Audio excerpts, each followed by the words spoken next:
You know what I'm waiting for, don't you? I'm waiting for YouTube to go live. Even though it says we're streaming, seems like a little delay. We'll see. There we go. So nice to be with you all once again for our mostly regular Saturday show. We try to meet every week if possible, usually on Saturdays, sometimes on Sundays. But we picked Saturday generally around this time as a convenient opportunity for many of us.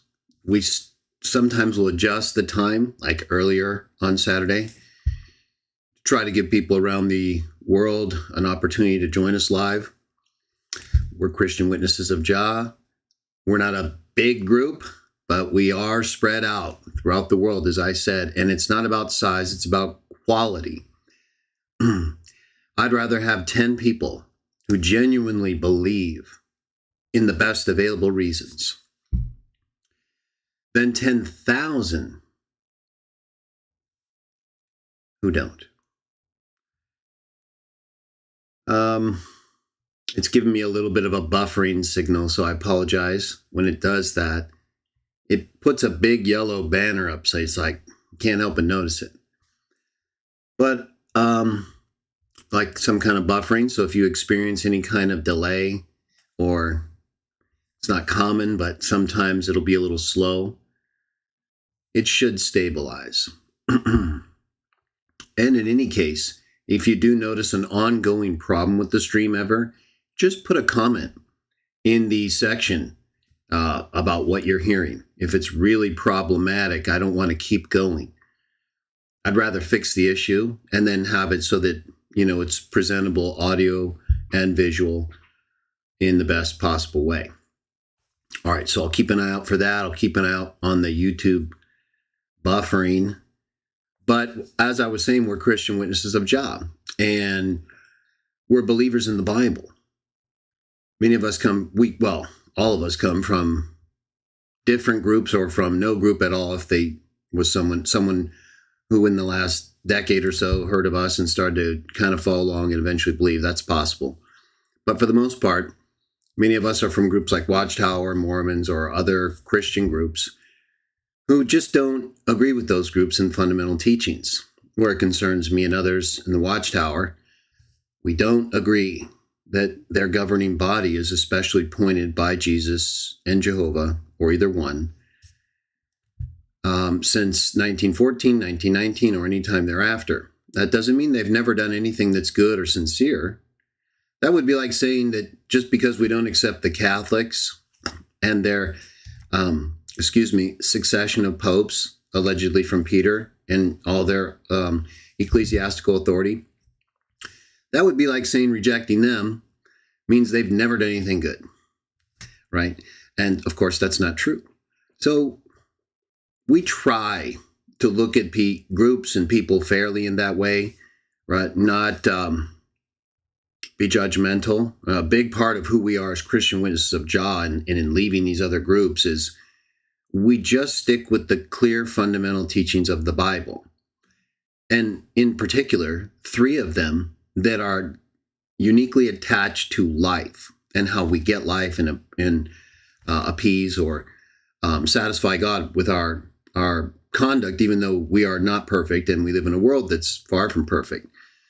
Nevertheless, it's through faith in Jesus that we believe as Christians we can have a relationship with God, similar but better, greater to how the Jews of the Bible under Moses were able to, and even before that, right, with people like Abraham and others who were able to appease God through sacrifices and during times and in ways that he would accept them. He would even consider some of them, perfect in some sense, like Noah. He's identified and described in that way in some sense, not meaning necessarily that he was sinless, maybe to that point, but of course he died. So when we look at Jesus, we believe as Christians, he's the ultimate sacrifice. He's the perfect sacrifice, whereas the others were all temporary.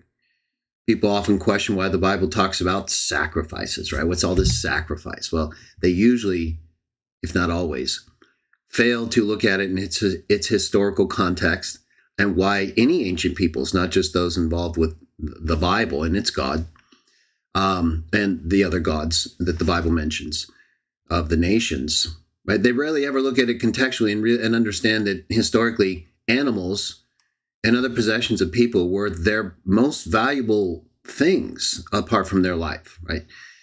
And so they'll read back into it this more modern view of things that we don't rely on as much directly and totally miss the point. That those sacrifices were very difficult to just give up, right? They had to show faith in doing that. It's a big part of it. We'll talk about it more in future videos, but we'll get to our main show in a moment. Just a little intro here on who we are and what we believe and why, right? So when it comes to Jesus Christ, we see him as this permanent sacrifice. The prior animal sacrificial arrangements, specifically in the Bible, were temporary, right? And they were important. Okay, we're here. Look at all the things that humans have done throughout history, recorded history, all of it. Okay, the God of the Bible doesn't tolerate much of our history. He does tolerate it, but that's not why he made us. We weren't made to do all these things and defy him and act in ridiculous ways, right? Sodomy. So he endures this ridiculousness and disobedience in exchange for signs that prior to Jesus, people were at least trying to do good and at times even doing good, like Joseph and others.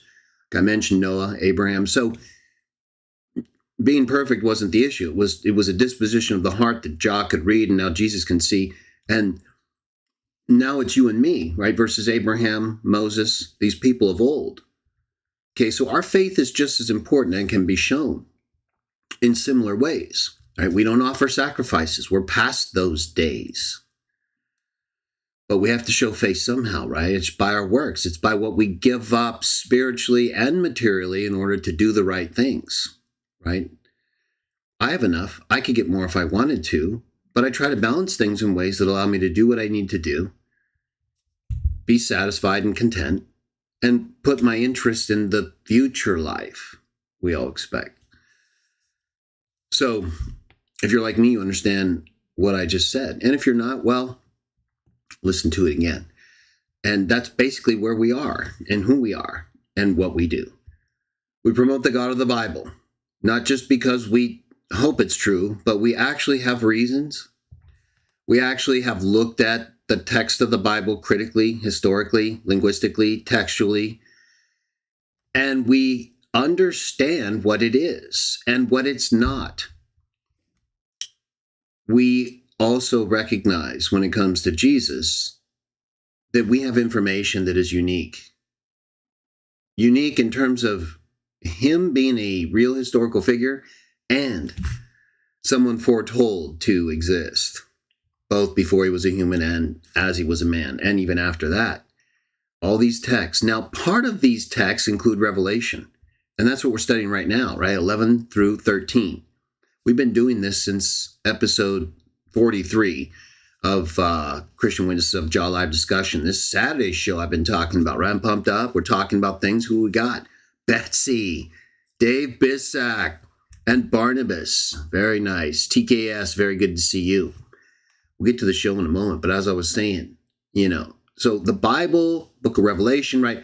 Texts that point to Jesus. These are Old Testament texts, Dead Sea Scrolls, and other texts we can use to show before he's even said to have existed, things he did when he existed, and that are really unique when it comes to him, right? No one else. There's no other historical figure even close to him. And if you think so, good for you. We don't. We appreciate other historical figures and their importance, and we recognize the evidence for what they did. Strangely, though, people who don't believe in Jesus don't even make close to the same comparison when it comes to him and other figures that they basically accept, right? It's like the atheists who question, whether God exists and where proof of God is, right? Like we don't have any. But yet, when you ask them, well, do you believe that there's intelligent life on other planets? They'll say, oh, yeah. Oh, really? Well, where's the evidence for that? right? And so, often people, they exist in contradictions in order to allow themselves to feel satisfied with something that is demonstrably not true. Life from non-life. And then they'll accept the very standard that the person who believes that life is eternal is using to show that the probability of intelligent life, that really is what they're using, right? They're basically saying, well, how they almost always do. I've never heard any atheist who doesn't believe in God, but who believes in alien life say no when it comes to alien life. I haven't heard that yet. I'm sure they're there, but it seems a little small percentage to me, right? And it's usually always probability. Well, why wouldn't that same probability apply to God then? Why are you so convinced we're wrong, especially when everything that's alive shows we're right? Now, we'll move on from that, though, just to show that we're not unaware of these things. Okay, we reflect on them, but we try to believe more than question them, because we actually believe after we've already questioned them, right? We've gotten to this point. We understand people need help, but we also need to believe and move forward, right? We don't need to get stuck in this perpetual nightmare of arguing. Prepare for the master and satisfy the Father, right? Help each other get through this life, be as happy as possible without compromise, right? Watch out for the dragon. We're talking about him right now. The dragon, right? One who was thrown down. Of Shaf, we've been reading, and part of our historical review of the Christians since the first century through to the point we last left off in 44.6, mid-3rd century, 250, right? So as I was saying, the book of Revelation that we're studying right now, it's part of all of our evidence, part of our text. What we've been reviewing, I think, helps us see more clearly. Wouldn't you agree? If you're a Christian, at least. And even if you're not, I think you should be able to appreciate that our understanding of these texts expressed since episode 43. It was a redo because I made a mistake that I corrected. So it's kind of after 44.1 in the sequence of videos. But in the playlist, when I update it, I'll have it in the right sequence. Either way, it says redo, but it's 43. And then all the 44s next Saturday. We're going to wrap this whole thing up with Revelation 11 through 13, episode 45. But we still got a little bit more to do tonight to go. We're going to go from 250 to around, 320, the 320s, basically.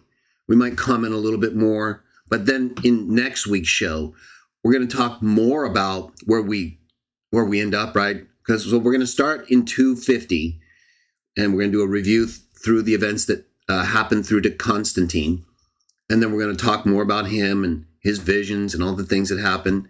We're not getting into theology, though, very much at all, because again, we're going to do that in our early Christian views of Jesus, where we're going all the way through to the Council of Nicaea, at least, maybe beyond. And we're also reviewing Athanasius, although I haven't done that in a little while. I started doing it when we were kind of heavy with Sam and all that. But, we're putting a lot into all this Trinitarian stuff again, which, we already have a lot going. We've already done a ton. So I don't want to stay too heavy in that, right? So I'm going to pick maybe one or the other and just keep progressively, we'll work our way through all the stuff. Right now, we're on Revelation 11 through 13. And as we discussed in number 43 and thereafter, but mainly in 43, what we're really working toward in terms of understanding these texts is, who is this dragon with horns like a lamb? Now, we've talked about how, I'm not going to go into a full review. I've been kind of doing a regular review, and you can watch the prior shows, but just to focus on elements pertaining to tonight's subject. So we've been reading about how the dragon was in heaven, right? And he threw the angels down to the earth when the woman was about to give birth. And then she gave birth. And the child was caught away to God and to his throne. We identified that as the time in the first century when Jesus was resurrected and then appeared on earth and then ascended to the Father. That's the time frame. When he ascended to the Father, at that point he was for sure at the right hand of God. Stephen even saw him at the right hand of God. John saw him on his throne on his Father's throne, because he's at the right hand of God, on his throne, which is where those who conquer will rule with him as well. On his throne, on his Father's throne, just like he said. So we've identified that as the time, right? First century after Jesus was resurrected, put to death and resurrected. Dragon tried to stop him while he was on earth, right? Couldn't do it. Then he tried to stop the birth of the kingdom in heaven. Now have come to pass as our Lord and of his Christ. And then, of course, there was a battle in heaven. There are a couple different references, right? There's initial exclamation of praise because of the birth of the kingdom and the child being caught away. And then when the dragon, right, when that happens, the dragon starts to fight. The angels that he threw to the earth have come back.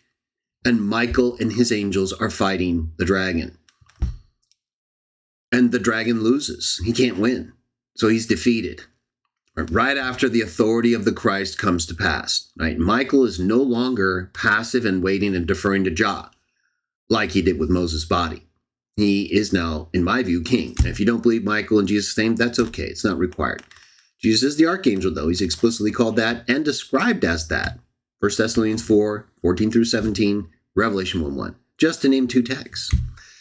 So, in either case, you would have to say either Jesus is Michael there throwing Satan out, or Jesus is on his throne and Michael's a separate archangel and he's throwing him out. Doesn't say that, but that's, I guess, the only other interpretation you could come up with. So the dragon's thrown down. We're not going to get off onto the Michael thing right now, by the way. If you do, I'm going to ban you, okay? I have videos, and that's clearly not what this video is about. And you can see that. You should know that if you're commenting here. So moving past that, back to our main subject, right? I'm just giving you narrative details, okay? If it triggers you, hold yourself together and focus on the subject. We talk about all those other things another time, right? I even gave you the option of Jesus not being Michael there, okay? So that should help diffuse your excitement. If you don't believe Jesus is Michael. Okay, so dragon's been thrown down, right? He gets thrown down and the woman gets two wings like an eagle. The woman gets two wings and she goes and rests for 1,260 days. And I identified that, I believe, as the Holy Spirit, God's Spirit, resting similar to how God's Spirit rested on the seventh day after creating all the things described in Genesis chapter 1 and 2 in a different narrative. Either way, it says he rested. It's not a depletion or he's diminished in some way that's like a weakness. It's an experience that any being goes through that he's made in his image to produce something unusually unique in that way, like a woman giving birth to a child. So God's expression of power in these incredibly unique and amazing ways, right? He's not just doing something momentary, right? He's creating an entire universe filled with all these galaxies, solar systems, planets, and on our Earth alone, quite a unique number of life. He sustains that, right? Through the Christ, through Jesus, right? Because he may even be cosmologically tied to him somehow, in him, through him, right? We don't know all these things and how they are in metaphysical reality. We're not metaphysical. This is the great mistake of so many people, arguing beyond what we both know in terms of revelation from the Bible and what we experience in terms of metaphysicality, which is zero. Some people, though, will spend most of their life arguing over something they never experience. That being said, if you want to argue about the revelation and the things which follow, that's legitimate, right? Because we're dealing with it. We're dealing with the dragon and the things that he may or may not have done relative to God to mislead us. It says he came down to wage war. He says he came down, he was so angry, he didn't even take time to strategize. He just unleashed this massive river of water to flood the woman. He thinks he can get to her. That's why I believe it's the Holy Spirit. It's manifesting right there in Acts. It's the primary figure, you could say, in Acts. It's who Jesus said would come and be sent by the Father.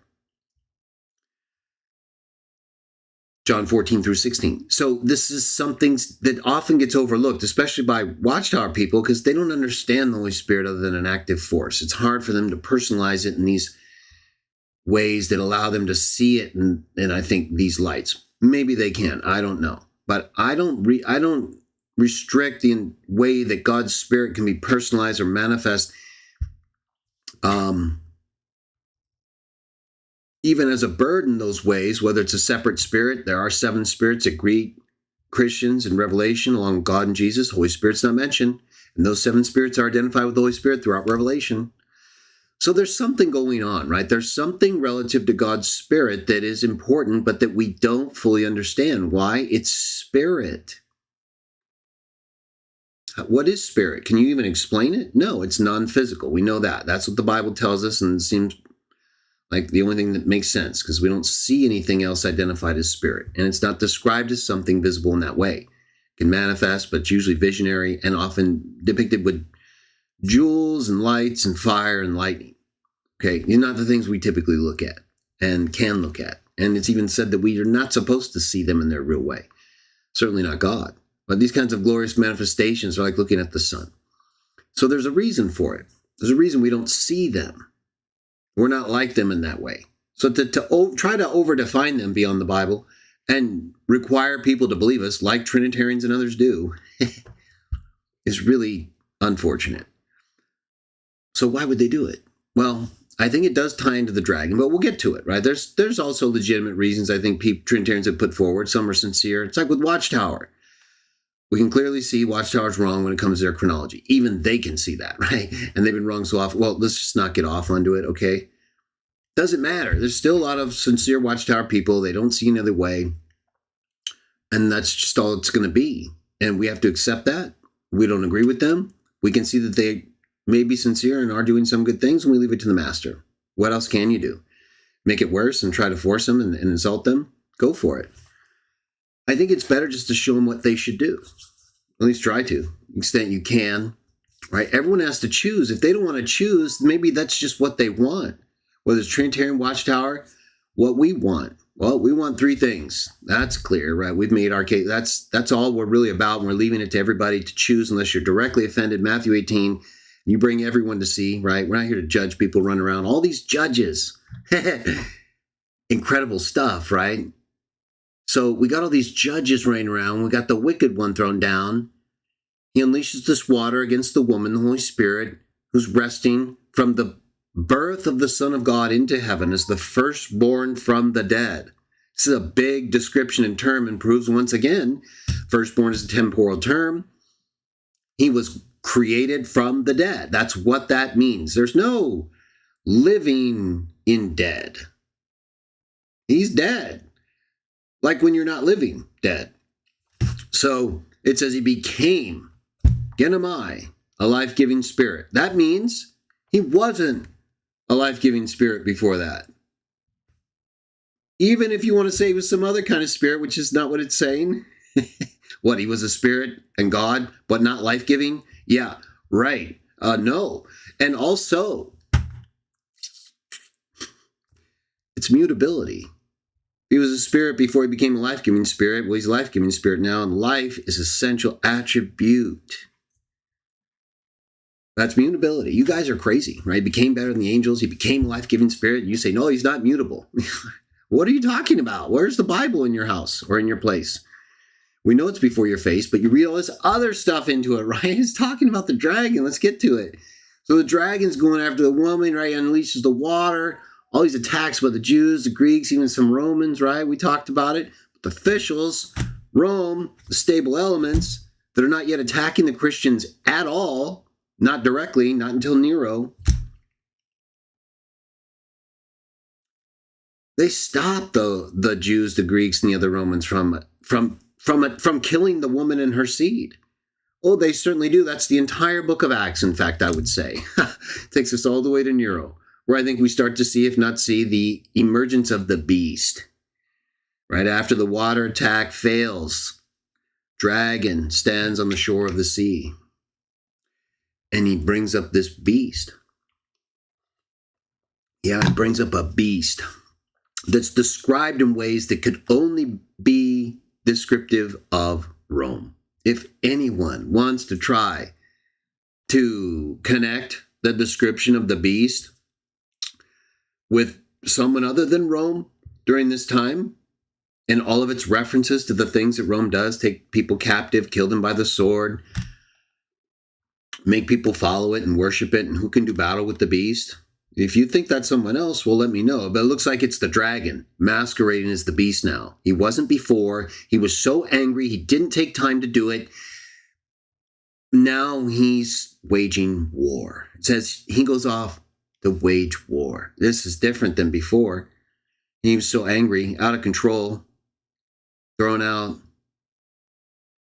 Now he's still angry and he's going to wage war. So now he brings forth this beast to wage war. And we've been reading about how the beast has waged war, right? And it has been very successful in killing many Christians, but it has also failed to stop the seed of the woman from growing.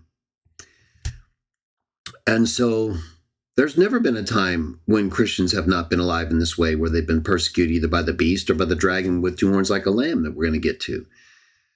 But the beast and the dragon with two horns like a lamb aren't Christians. They attack and hurt the Christians. They're weapons of the beast. They're the dragon. They're the first beast and the second beast that honors the first beast. And the dragon basically is the first beast, just masquerading. Very similar to it, just looks different. He's controlling it now. Like we kind of see in my view with Nero. That's a more manifest control. But he can't get that in everyone, right? Just like he can't do the same thing he did with Judas. You have to have the right disposition. You got to want to hurt someone, right? You got to be the head of the beast with a crown and ready to do damage. And that's why we see the dragon able to do a lot of damage, but then things don't work really for him the way he wants, right? People like Commodus, you would think, but no. Just things, the dragon cannot always determine what a human is going to do or fully manipulate them if they don't have the right desire to get us to do things they want us to do. We already want to do it. Well, that's pretty easy. So Nero was a willing victim, a loser, full perv, and a sodomite. All right. So that dragon seems to have a propensity for being around sodomites, as we've seen. And because it defames God, right? Devalues you. You're an image of God as a man, so he's perving you out so that God, looks at you as a damaged image. He's just perving you out. He's trying to devalue you so you quit. And so, right? So the dragon, he gets a lot of victories, but he's not getting enough, and he's not stopping the seed of the woman. In fact, the seed of the woman just keeps growing in spite of all these persecutions and sacrifices that are defeats for the dragon. When they actually keep their faith and get the crown of life, that's the last thing he wants them to do. He just doesn't. He's thinking he can break them. He's thinking, well, just like with Job. Right? That's how he probably thinks of most people. Yeah. Well, let's see how much they like their life. Let's see how much they care for their skin, for their condition, their physicality. Skin for skin. A man will trade anything. That's how he thinks of us. Now, we've proven him wrong to a large extent, so he's a little more cautious. And that's where we get to the dragon with two horns like a lamb. You see, it's this multi-beast beast is not working. It's working and it's not working, but it's definitely not stopping the seed of the woman. You're going to see that even more so now. And then you're going to see, I believe, where the dragon starts to realize he can't stop the seed of the woman from growing, and that there are too many who are dying faithful. So he starts to reorganize his war and attack their faith in ways that you couldn't do as a real Christian. Then he wins. See, he's tricked you, just like with Eve, just like with Adam, right? If he can get you to do something you're not supposed to do and keep doing it, right? We're not talking about sinning or making a mistake that you repent of and you confess and that you're forget, right? Then he's got to do it again. He's got to keep you doing it. And so the only way, the best way, in fact, right, in my view, I believe this is tricked by the dragon. I don't like it. I think it's despicable, right? But if you don't think it's clever, you don't understand the war. You don't understand what he's doing. Maybe you just don't believe it, because it's very obvious if you read the text, he's at war. And with whom he's at war. And a lot about what he's doing. Multi-beast, beast, the water, dragon with two horns like a lamb. All right, let's review the period from about 250 to 311, 310, and discuss more about how the dragon is sort of coming to be this, from the multi-beast beast to the dragon with two horns like a lamb. I talked about last time how we saw with Justin Martyr that some kind of engagement with the beast. While I don't think he did anything necessarily wrong in terms of writing to the emperors, Justin Martyr, we read in the last video if you want to see it, in terms of, dealing with people he considered false Christians, that he attached even some of the rumors that he was fighting against and others fought against elsewhere to these people. And so he's drawing the attention of the dragon, or the beast, I'm sorry, it's the dragon as the beast, but I mean the beast at this point. He's drawing the attention of the beast to the Christians. Justin Martyr, a Christian. Unintentionally, I think, right? He thinks he's doing the right thing. The dragon is very clever, right? I think the dragon can see when things have changed, right? He can tell when there's a new tact he can take to be more effective. So if he thinks in some way, right, now you go from the dragon dealing with the Christians in the New Testament, right, the book of Acts, and then after the book of Acts from 60 to the early 2nd century, right, to the Christians being persecuted by Pliny. It's just a totally different relationship. Christians are trying to be normal citizens, but no one really cares about them, and they're not really making overtures to get involved with the Romans they're just trying to survive at this point, basically, even though they're kind of growing, but it's still very young in the Christian's existence and the Holy Spirit, right, and all the activity. So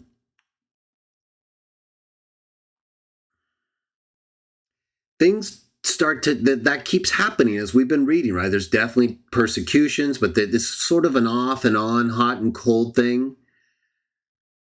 And that continues a little bit, even as you're going to see, from 250 to the early 4th century. But you definitely start to see a different engagement 100 or more years after the temple was destroyed, basically, or the Book of Acts events take place. Within about 100 years and thereafter, you start to see the growth of the Christians involve a difference with respect to people like emperors, the ones Justin wrote to. And so this continuous involvement and education, you could say, of different Romans at different levels, and cultural embedment of Christianity and its unique beliefs and differences from Judaism, it starts to affect people in different ways, negative and positive, right? Or even neutral at times. It can go back and forth in the same person fairly quickly, right? Because it's kind of the way it was. It's just people were very sensitive. The Christians were often viewed as atheists, right? Even though they regularly referred to God and prayed to God and all this stuff. Because they didn't follow the Roman gods, that's how they saw them. So it was very easy to persecute in certain ways, or to require them to sacrifice and then persecute them. All right. So I'm going to read to you some sections from Schaff. I was going to bring it up, but I think, we're not going to do a ton. And I'll give you the references. And some of the online editions aren't as easy to just go over and read the way I want to prepare us for some of the additional evaluations we're going to do in the Nicene period with Constantine. Because I believe Constantine represents the culmination, that the like with Nero and the wild beast, it's hard to say exactly when Satan goes from the water attack to the wild beast in the primary sense that he's using it in his war. You're right, we can't like give a year to it, but you can kind of see where it happens with Nero. Not necessarily earlier, although there's some things you could point to and say, well, that seems more like to me part of the water attack and the blunting of it with the stable elements that aren't yet focused in on the Christians. But by Nero, we got that. So I'm more comfortable assigning it to around that time, this wild beast that comes out of the sea, right? So in the same way, with Constantine, there's a similar difference, but in a totally different way, like the opposite, okay? And that to me is significant. If you're going from a wild beast, I think everyone would agree that Satan is behind the wild beast that comes out of the sea and the dragon with two horns like a lamb. Well, those are pretty different creatures, wouldn't you say? I mean, the wild beast, it's like three beasts. It's a multi-beast beast. It's crazy, right? It's going crazy. Like Rome goes crazy. Like Nero was crazy. And others. And the way they treated the Christians, right? Like beasts. So it's very interesting to me to see this just incredible transformation, really. And then when you read the things that we've read previously, we won't go over them again, Revelation 11 through 13, where this dragon with two horns like a lamb, it makes people worship the first beast and even sets up an image in honor of the first beast.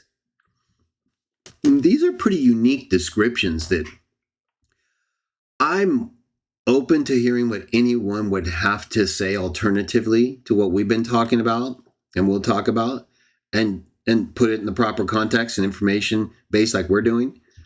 It's very hard for me not to see this as Rome being the wild beast and then the dragon turning that into something that's him but looks like a lamb.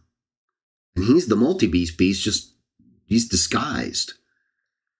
So that's exactly what we see happening. And remember, everybody, this has to involve the seed of the woman, right? It's not like you can just pick something out of the far other side of the planet during this time in the first century and following. It would have to be something that's directly affecting the seed of the woman. That's what it says the dragon's doing. So where's the seed of the woman being affected? And this is it's all right there, right? Everything that it tells us the wild beast, the multi-beast beast, and the dragon with two horns like a lamb would do, there you can look right at it and see this unique transformation of this beast in its relationship to the seed of the woman. Okay, why is the dragon doing this, right? It has to make sense. Okay, well, we can see the multi-beast beast is trying to kill the Christians and get them to break their integrity. That makes sense. Well, what's going on now? What's this dragon with two horns like a lamb doing? I'm going to argue the same thing. It's just a different strategy. He's at war. You got to think like someone at war. All right, let's take a look. Let's go to Schaff. I'm reading Schaff, History of the Christian Church, Volume 2. I'm going to read a section on page 61. We're not going to do a ton of offline reading, just a little. And then I'm going to bring you guys up, and we're going to do some group reading about the Constantinian shift.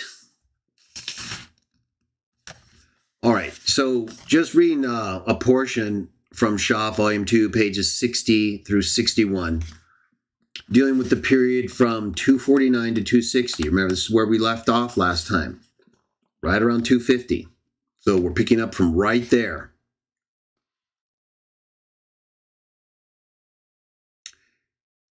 Dacius Trajan, 249 to 251, an earnest and energetic emperor in whom the old Roman spirit once more awoke, resolved to root out the church as an atheistic and seditious sect. And in the year 250 published an edict to all governors of the provinces, enjoining return to the pagan state religion under the heaviest penalties. Remember, this is all still the dragon, the wild beast, We're not quite at the dragon with two horns like a lamb yet. He's the dragon, is the multi-beast beast, but involved with war.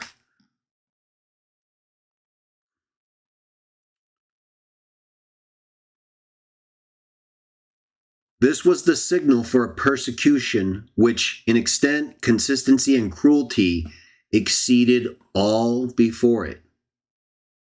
So the dragon isn't slowing down. I mean, he's going full throttle in war, but the same results keep happening.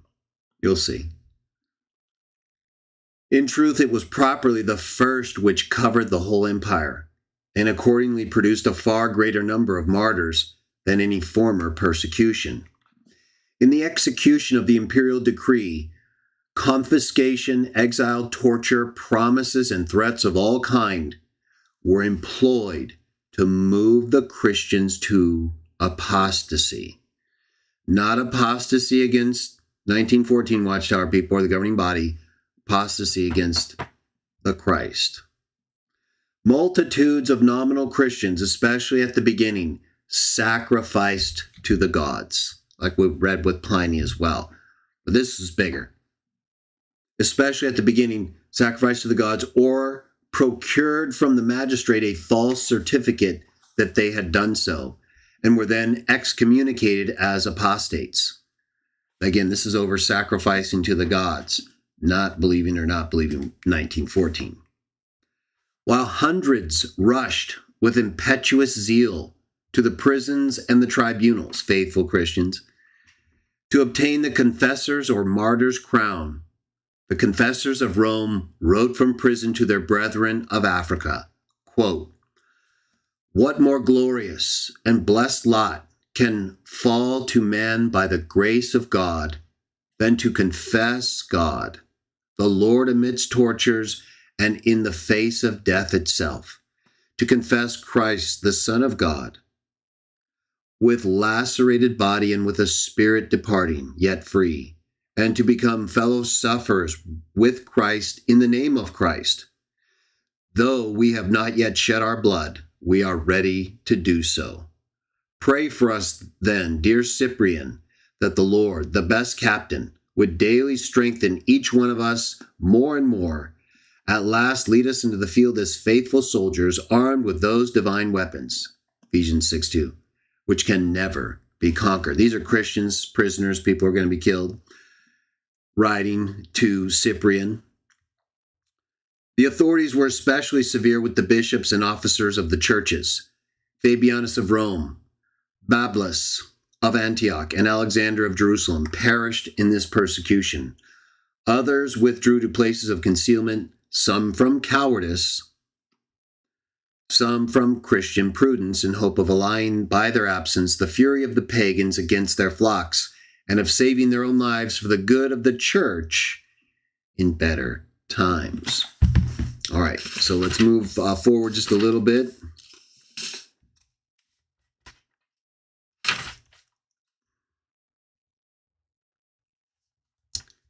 These were some of the things that took place basically from the period of 249 to 260. Then we have, of course, the Diocletian persecution. It's on page 64 from 303 to 311. Here's what Schaff says on page 66. So we're now at the beginning of the 4th century. In 303, Diocletian issued in rapid succession 3 edicts. Now, let me see. I might have wanted to read one more paragraph. Let me see. Oh, probably not. Okay. Well, there was one. I think there was. Yeah. Let me read this. I left off at 260 and then jumped to 303. I left off a little period there. This is for on page 63. Gallienus, 260 to 268, gave peace to the church once more after the period we just read. Under Trajan, Dacius Trajan. After that, in the great persecution that we just read about, worse than any before, there was a little bit of a reprieve from 260 to 268. And there was, he says, for the edict of persecution issued by the energetic and warlike Aurelian.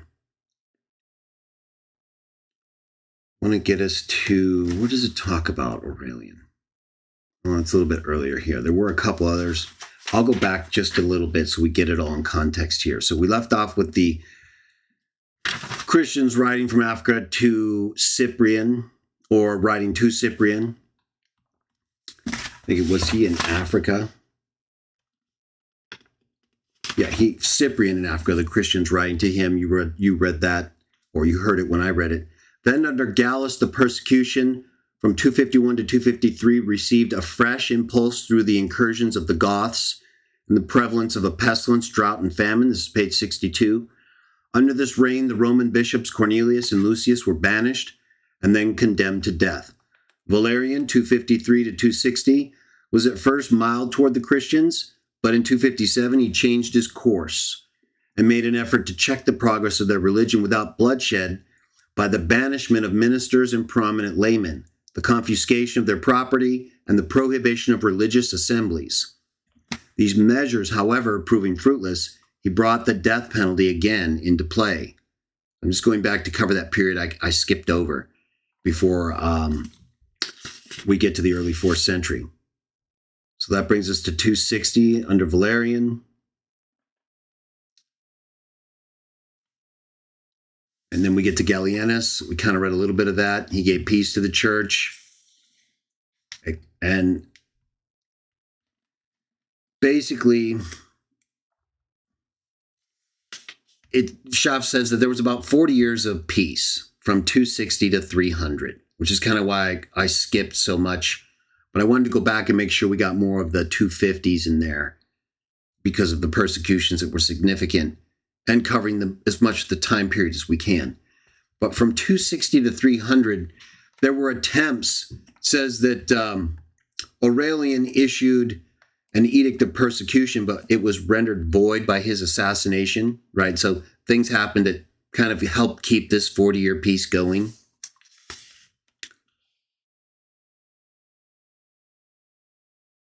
He puts down other so-called persecutions from 284 to 285 as not historical, but legendary on page 63.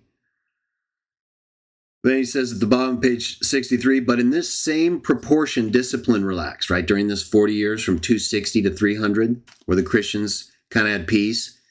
Said, but in the same proportion, discipline relaxed, quarrels, intrigues, and factions increased, and worldliness poured in like a flood. Now, this is interesting.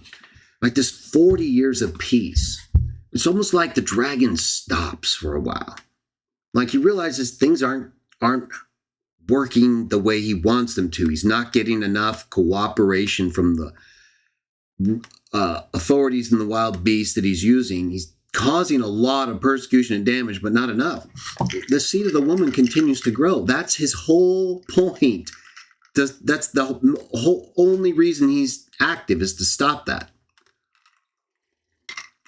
And maybe, perv himself along the way. But he's trying to stop the woman, which is a perv move. Either way, so it's like there's this 40 years where it's really quiet. What would the dragon be doing? That's 40 years. Well, he tried to get something going with Aurelian, it looks like. Didn't happen. But this happens.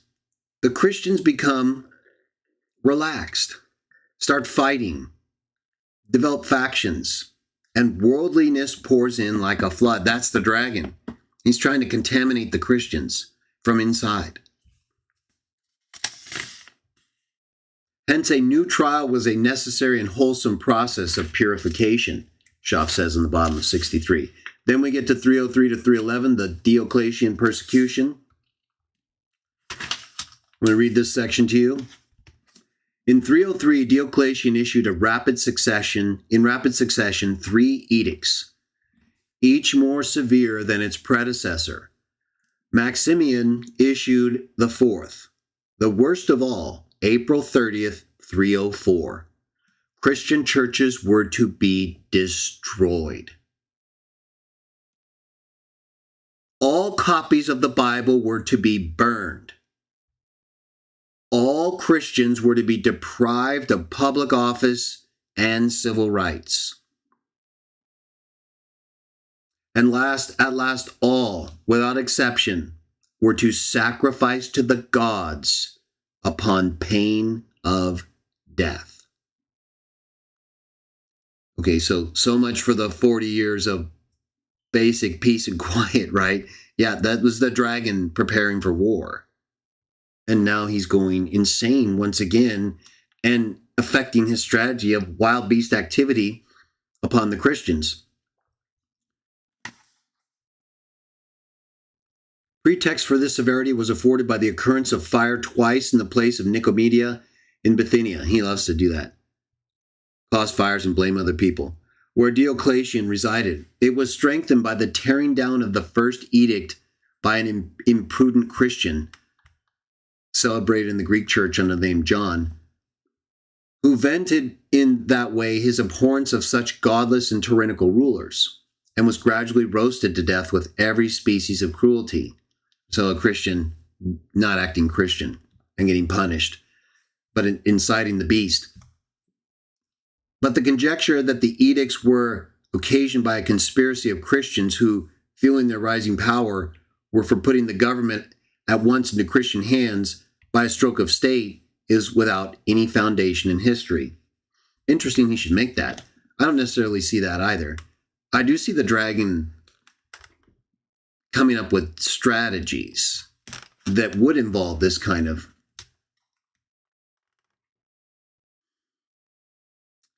what does he say? Putting the government at once into Christian hands by a stroke of state. That is what happens, right? Well, we'll see how it happens. At best, such a conspiracy could only have been the work of a few fanatics, page 67. And they, like the one who tore down the first edict, would have glorified in the deed and sought the crown of martyrdom.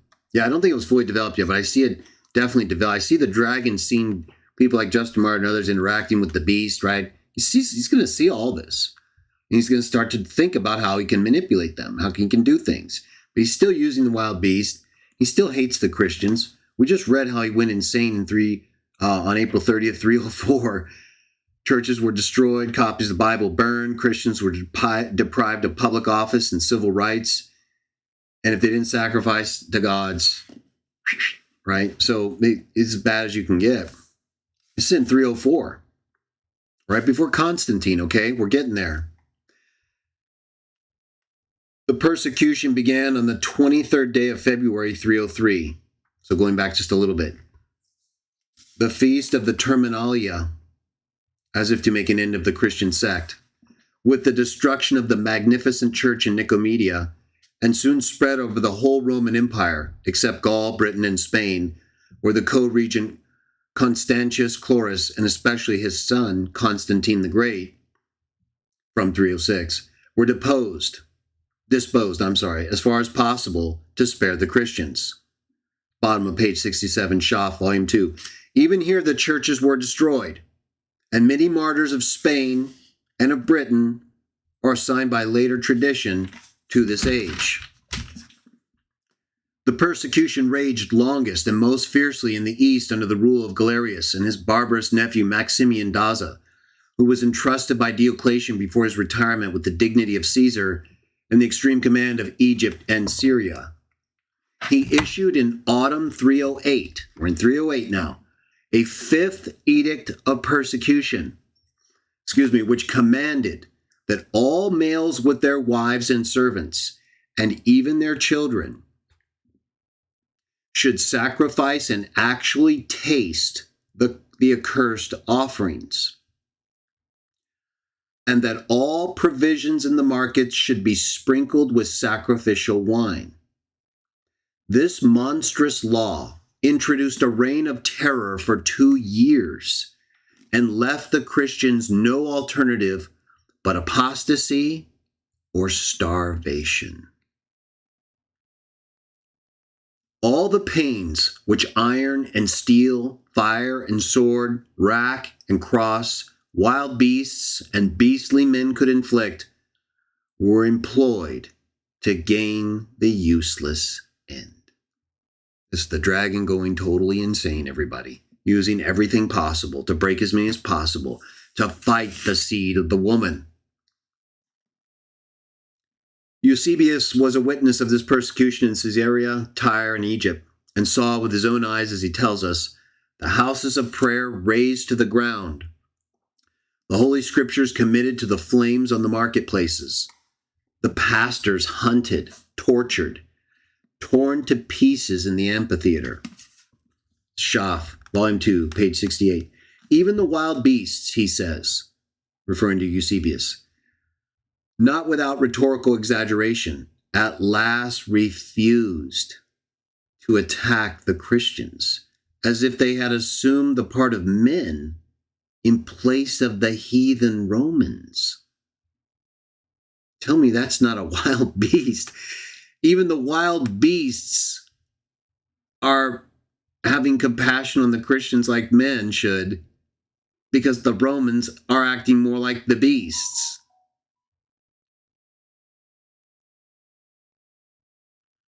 The bloody swords became dull and shattered. The executioners grew weary and had to relieve each other. But the Christians sang hymns of praise and thanksgiving in honor of Almighty God. Hallelujah, I guarantee, was in those praises, even to their latest breath. That's what it says. He describes the heroic sufferings and death of several martyrs, referring to Eusebius, including his friend, the holy and blessed Pamphilus, who after 2 years of imprisonment won the crown of life in 309, with 11 others, a typical company that seemed to him to be a perfect representation of the church, being 12. Eusebius himself was imprisoned but released. The charge of having escaped martyrdom by offering sacrifice is without foundation, according to Schaff. In this, as in former persecutions, the number of apostates who preferred the earthly life to the heavenly was very great. So there's a reason the dragon was doing this, and it worked. And this benefits the master. This is the master scene, allowing these things to happen to prove our worth. The crown of life is not cheap. Whoever wears it earns it. To these was now added also the new class of traditores, who delivered the Holy Scriptures to the heathen authorities to be burned. But as the persecution raged, the zeal and fidelity of the Christians increased. See, I told you, and we know this. And martyrdom spread as by contagion. Even boys and girls showed amazing firmness. And this is for God and Jesus, not 1914. In many, the heroism of faith degenerated to a fanatical courting of death. Confessors were almost worshipped while yet alive. And you can see where this starts to develop into the wrong kind of thing, right? And the hatred towards apostates distracted many congregations and produced the Meledian and Donatist schisms. The number of martyrs cannot be estimated with any degree of certainty. The 7 Episcopal and the 92 Palestinian martyrs of Eusebius are only a select list, bearing a similar relation to the whole number of victims as the military list of distinguished fallen officers to the large mass of common soldiers, and form, therefore, has no fair basis for the calculation of Gibeon, who could reduce the whole number to less than 2,000. He's referring to a critic.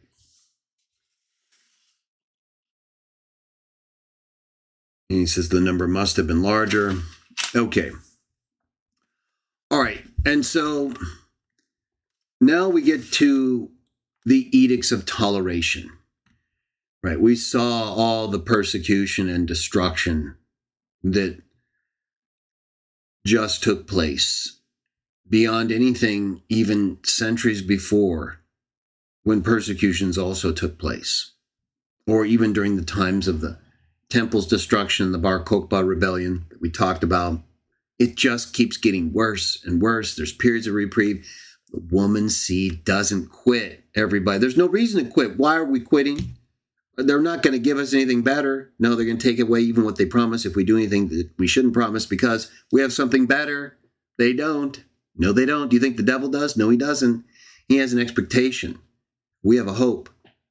So, yeah, of course, we all want to live. Keep living. Do everything you can to live. There's no reason to live if it means denying the source of your life. Be true to the source of your life. Originally, Jah, spiritually, anew, Jesus.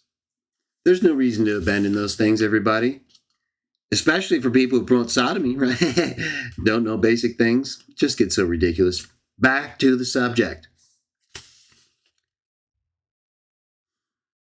This persecution was the last desperate struggle of Roman heathenism for its life. It was the crisis of utter extinction or absolute supremacy for each of the two religions. At the close of the contest, the old Roman state religion was exhausted. Diocletian retired in private life in 305 under the curse of the Christians. He found greater pleasure in planting cabbages at Salona in his native Dalmatia than in governing a vast empire. But his peace was disturbed by the tragical misfortunes of his wife and daughter, and in 313, with all the achievements of his reign destroyed, he destroyed himself, referring to Diocletian. Galerius, the real author of the persecution, brought to reflection by a terrible disease, put an end to the slaughter shortly before his death by a remarkable edict of toleration, which he issued from Nicomedia in 311 in connection with Constantine and Licinius.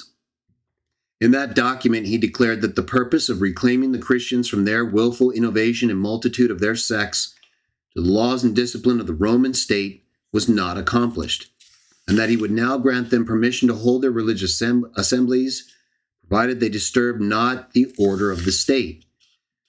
To this he added in conclusion the significant instruction that the Christians, after this manifestation of grace, should pray to their God for the welfare of the emperors, of the state, and of themselves, that the state might prosper in every respect, and that they might live quietly in their homes. The edict virtually closes the period of persecution in the Roman Empire. Last part we're going to read, and then we're going to get into some detail about Constantine, okay? But we're going right to him. Pay attention to the last part of Shaf. For a short time, Maximian, whom Eusebius calls the chief of tyrants, continued in every way to oppress and vex the church in the East. And the cruel pagan Maxentius, son of Maximian and son-in-law of Galerius, did the same in Italy.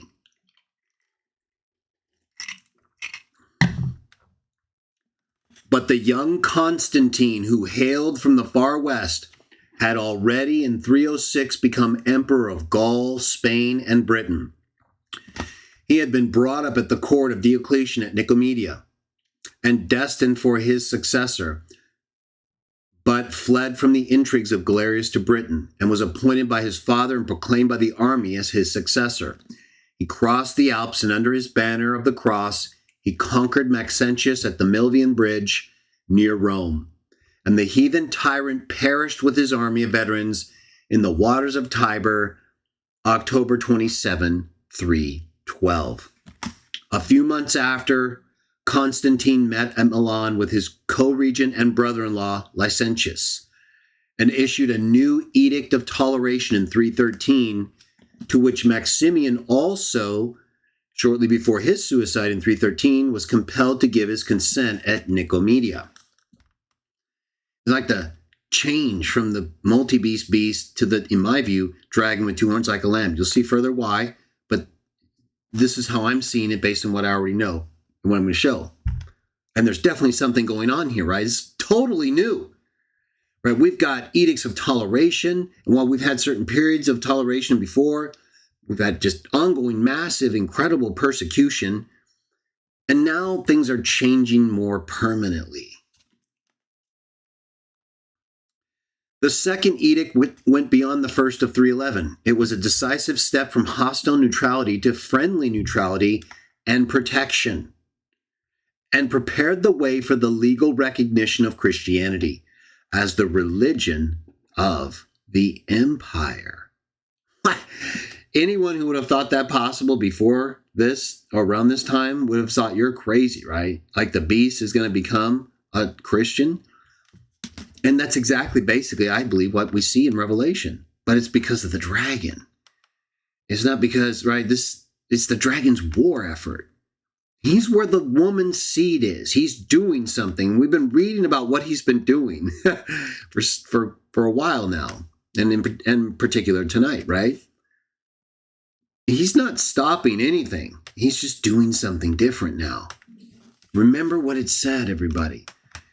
The dragon with two horns like a lamb makes people worship the first beast, the multi-beast beast, that everyone worship with the words, who can do battle with it, that took people into captivity and killed them by the sword, that all people wondered at admiringly. It's totally different now. It's changing into something else. It ordered the full restoration of all confiscated church property to the Corpus Christianorum at the expense of the imperial treasury, and directed the provincial magistrates to execute this order at once with all energy, so that peace may be fully established and the continuance of the divine favor secured to the emperors and their subjects. Last part. This was the first proclamation of the great principle that every man had a right to choose his religion according to the dictates of his own conscience and honest conviction, without compulsion and interference from the government.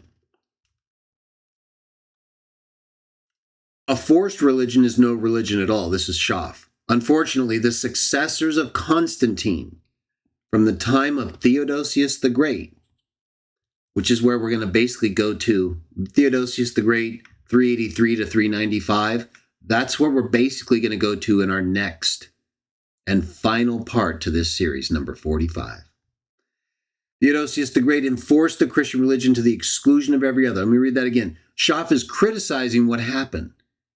See, at the very time where we are kind of seeing this change and Christians being, totally accepted now,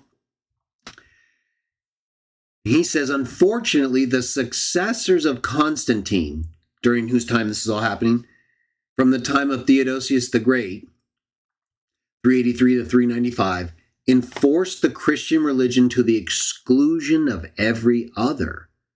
And not only so, but they enforced orthodoxy to the exclusion of every form of dissent, which was punished as a crime against the state.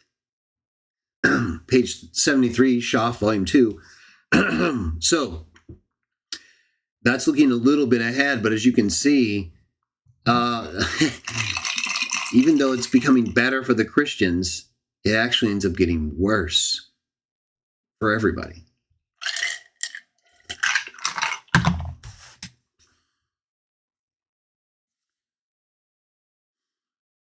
He talks about different, let's see. We'll read this last part. With Constantine, therefore, the last of the heathen, the first of the Christian emperors, a new period begins. The church ascends the throne of the Caesars. Remember, it's the dragon that gives the beast its power and authority and throne. The church ascends the throne of the Caesars under the banner of the once despised, now honored and triumphant cross, and gives new vigor and luster to the hoary empire of Rome. This sudden political and social revolution seems marvelous, and yet it was only the legitimate result of the intellectual and moral revolution which Christianity, since the 2nd century, had silently and imperceptibly wrought in public opinion. The very violence of the Diocletian persecution betrayed the inner weakness of heathenism.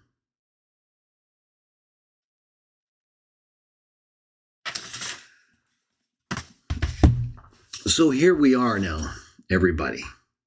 We are now at the first, in my belief, clear indication of the dragon with two horns like a lamb. I believe now, from around this period of the first Edict of Toleration, and thereafter with Constantine, you had, as Schaff said, you had the church ascending the throne of the Caesars that the dragon enforces. You had the church becoming one with the state of Rome.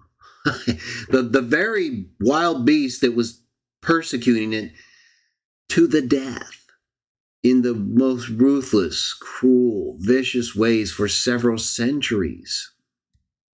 But it couldn't stop the seed of the woman. Nothing will stop the seed of the woman. Not Hades, not the devil, nothing. All they can do is be destroyed faster. And I think that's what the dragon started to realize. He started to change his tactic. He, I think, realized that by misleading everybody, right? That's what he does. He misleads the whole inhabited earth, like John says. He's very good at that. By misleading everybody, he can defeat more people, I believe. Because he's getting you to believe in something that's not true. And if you're not believing in something that's true, how could you possibly be accepted? There's probably a level of exception there, depending on your knowledge, right? You have the widow with two coins. You have people like Paul says who follow the law of their heart. Those are the things reserved for God and Jesus to decide. So we can't really get into those. Talking about the people who are the seed of the woman. The people who would be there, what is the seed of the woman's roles? We're told that explicitly in Revelation. Bear witness to God, to follow the commands of God, and bear witness to Jesus. So they'd have to know. The seed of the woman has to know. Not every person has to know, though, in a way that would be salvific, right? Because God's able to see their heart in ways we cannot. And there are many people who haven't ever really consciously heard the good news. But they'll be raised at the end of the days, like Daniel says, for their lot. So that's the great white throne judgment where everyone comes up. The seed of the woman knows we know what we're doing. We're not unaware. Just like Watchtower's not unaware of who they think Christ's brothers are, even know them by name, right? And yet the people who are good to Christ's brothers from Matthew 25 don't even know who they are. If you know their name, you wouldn't even think like that. Either way, we're not talking about that. Just want to mention it. It kind of fit real quick. So the dragon knows. He knows. We know. He's going to be doing things. He's going to try to mislead us. And I think he's using this new beast. Let's take a look at this whole thing with Constantine, though, right? What is so we can see clearly in Schaff and in others, and historically everyone realizes this is a significant period of time. The change from Rome not being Christian to being Christian, a huge event. And when you look at it in the contrast, the way it treats the seed of the woman, right, it's very dramatic. It's very evident and shocking even. But it's still, look at the way it affects the seed of the woman. Both of them do. The multi-beast beast, torture and ruthless persecution. And then the dragon with two horns like a lamb. Right, a lamb. He seems Christian. He's not. But it seems more Christian. There's something about it. You got to look at the dragon part, though. Right? Don't just look at those horns, the two horns like a lamb. Yeah, that does look like a lamb. Oh, but there's a dragon too, right there. Lambs don't have scales. All right, let me bring you up here. Let's read a little bit more about Constantine and what's he about. Okay, what's going on here? Now, if you ask the Trinitarians and others and Catholics and others, they see Constantine's whole thing as basically, miraculous and certainly recorded in church history that way. And so, and if you believe that what he claimed is true and you believe in the Trinity and the Council of Nicaea and all that, you'd almost have to see this as basically the total opposite of what I'm saying, right?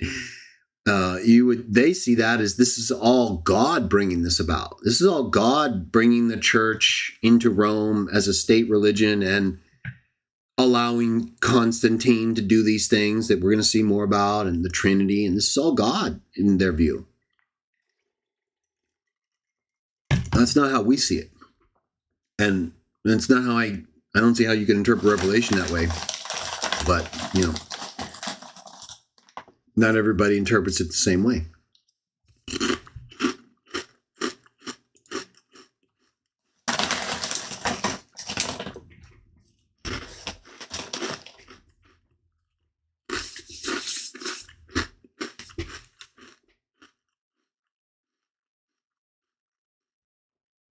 My apologies for any crunching sound. Get a little hungry sometimes there. So you can see, I'm going to be, first I'm going to read you this brief summary, because this is a very excellent extract summary of the three basic versions of what happened to Constantine. And then we're going to go look at all three of them from their original source, okay? That's what I recommend you always do before you determine anything from an article or something like this. Well, let's read this extract. Visions of Constantine, published in Journal of Roman Studies, volume 113. This is over here. Was published in 2023, but it looks like this article up here is June 8, 2012. Let's read this extract together. Okay, this is a summary of the three visions we're going to take a closer look at in just a second. But it's important, I think, for you and everybody and all of us to have like a brief view of the main versions of visions that Constantine allegedly had, or what happened to him. Here they are in one extract paragraph. All three of our main versions of Constantine's, heavenly story. The story related to his, change and embracing of Christianity. So let me get this here. Early one bright afternoon, 17 centuries ago, Constantine stood staring at the sun. Real bigger. According to his self-appointed biographer Eusebius, Bishop of Caesarea, who claimed to have heard the story from Constantine himself, the emperor was on campaign when around midday, as the day was declining, he saw a shining cross of light over the sun with the attached text, "By this, conquer." So this is Eusebius's version. He claims he's getting it directly from Constantine.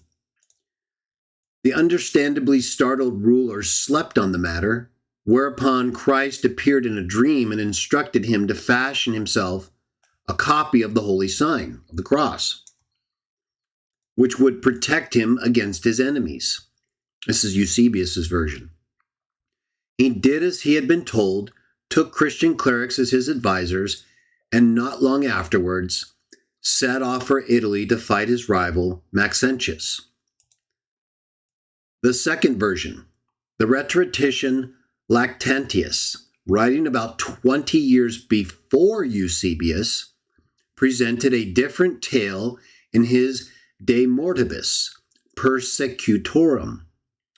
Constantine, this is according to Lactantius, on the eve of his decisive battle against Maxentius in AD 312, at the Milvian Bridge to the north of Rome, was instructed in a dream to mark the heavenly sign of God on his shields.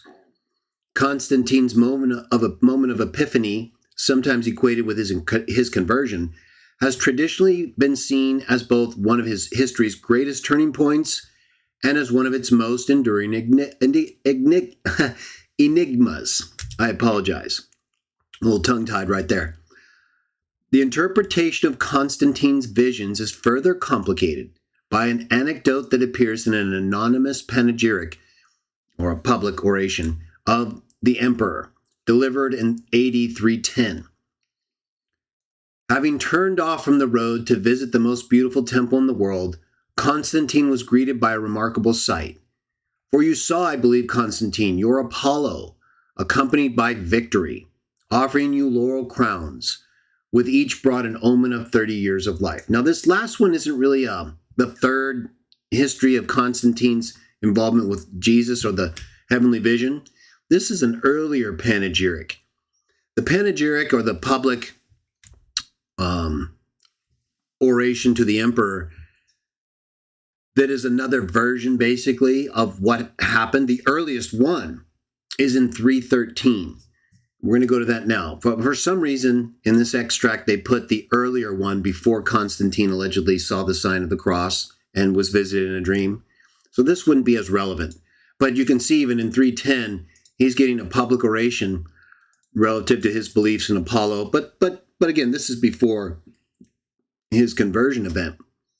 So now we're going to read the three histories in more detail. Again, for some reason, that extract didn't have the third vision related to his alleged conversion. We're going to read it anyway. It had the earlier one from 310, not from 313. Let me just check you guys real quickly. Right, I want to make sure we're not breaking down with unwanted guests. Tarantula Clan, Gorgeous Roddy Chrome, where I said hi to Barnabas, Betsy, TKS, Tate Bissack, yes, Kani J. Nasila. Nice to have all of you. Everett, very good. Excuse me, Miroslav, outstanding, and Bankhead. We're fully loaded here. Single Cell Organism 13, very nice. Council of International Bible Students Auditors. You like that? There's no reason to live if it means denying the source of your life. I'm glad you like that. I agree.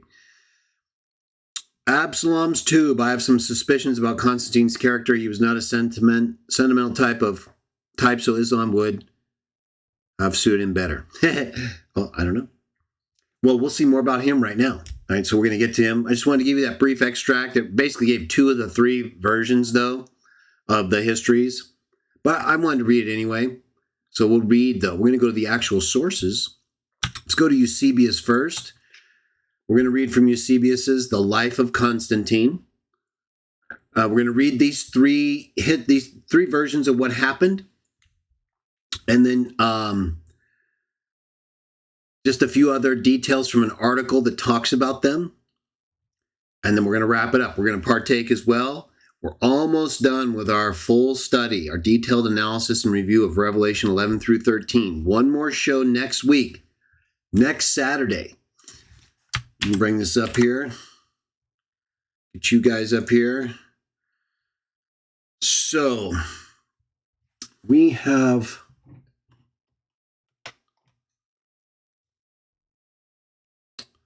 So we're going to go 6 through 8. Let's go there. Chapter 6 through 8, book 1. I think I can move this and make this a little bigger. Yeah.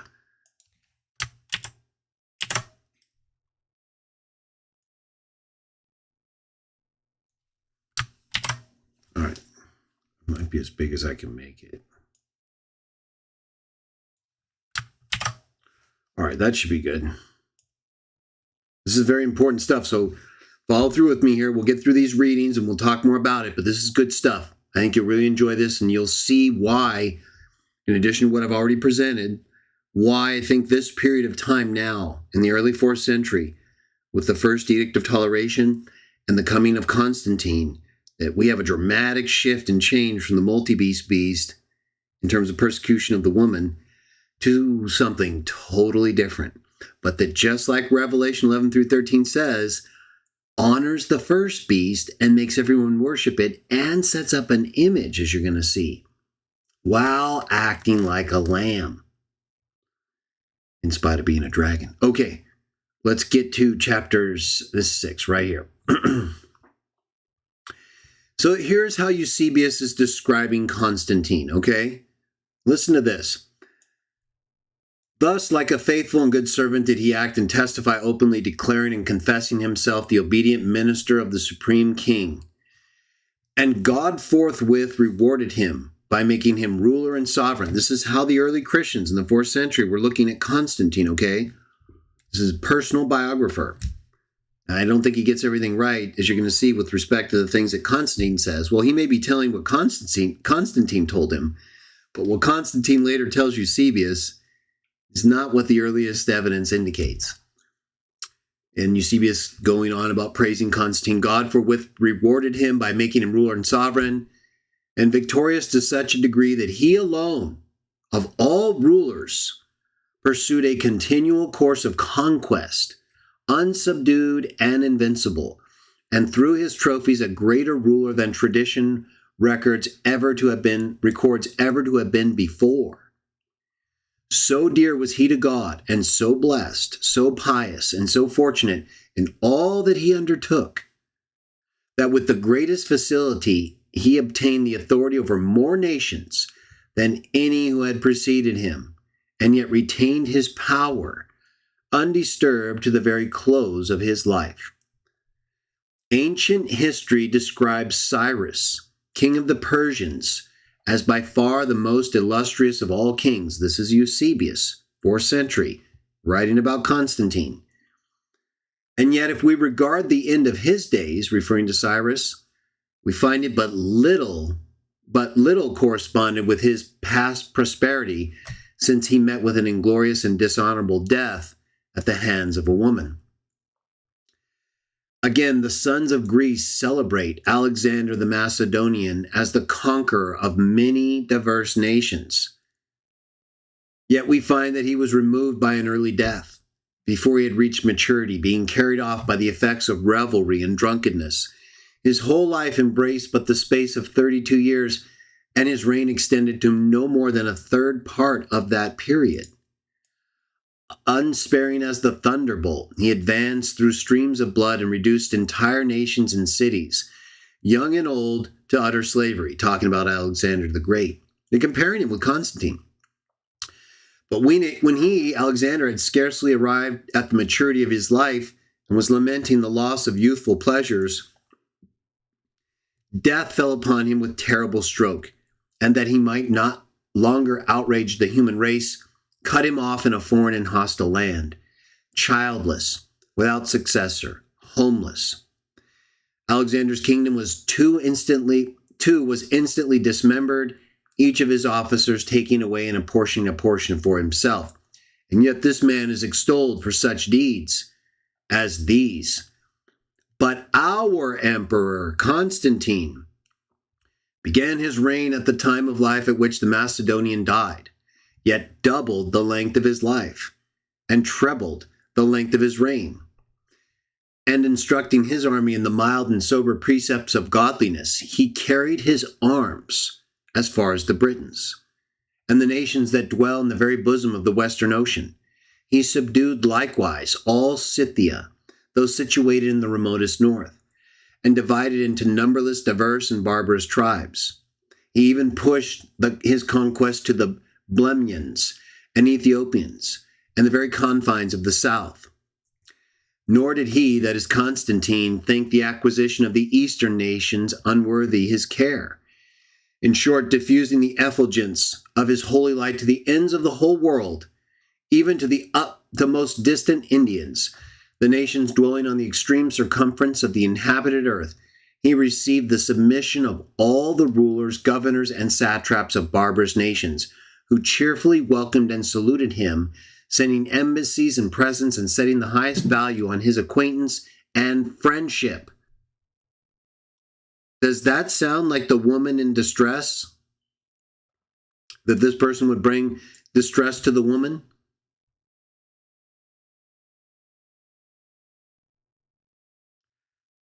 Well, if he's a dragon with two horns like a lamb, getting all this prominence and conquering this much, right? Who were all those other ones serving? Alexander, Cyrus, right? Whether or not he was used by Jah or not, because of, again, even the Romans, who the dragon controls, defy him.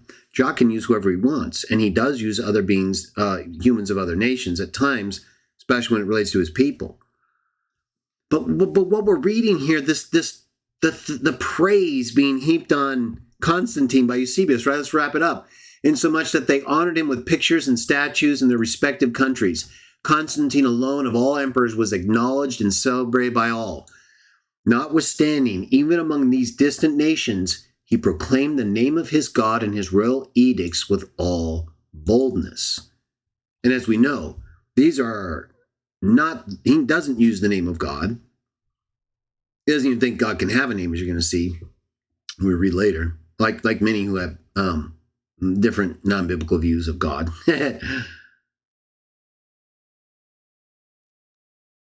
Does this sound like something that the woman's seed should be worried about?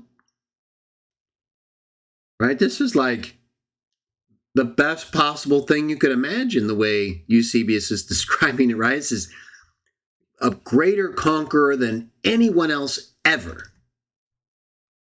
And everybody loves him. He loves the Christians, or at least is tolerant, right? This is how Eusebius is writing about him. I'm not seeing any threat whatsoever here. No obvious threat. But we know there is a threat here, isn't there? There's no way the dragon is down here on the earth and things are this good for the woman. Maybe for a little bit. But permanently, in this kind of enduring way where they're now in authority, like the dragon, that's totally different, right? And it's so interesting, so hard. It's such a clever, in my view, strategy. It's almost, I hate to compliment it because it's so evil, but it's so effective. It's like, if you're not aware of what he's doing, then you're just you're gonna underestimate him. But that's all he thinks about, right? That's all he's concerned with is harming the seed of the woman. So everything he would be doing would be geared to that, other than when he's not able to get what he wants, or when he's being blocked in some way, right? But he'd still be trying to do that all the time.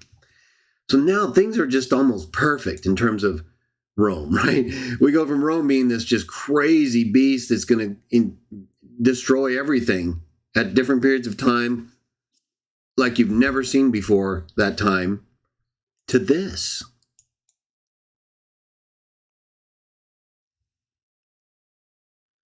Let's go down a few more chapters.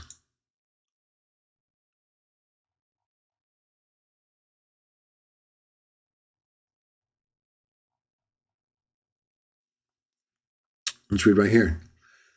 Chapter 26. While therefore, this is Eusebius, Life of Constantine, chapter 26.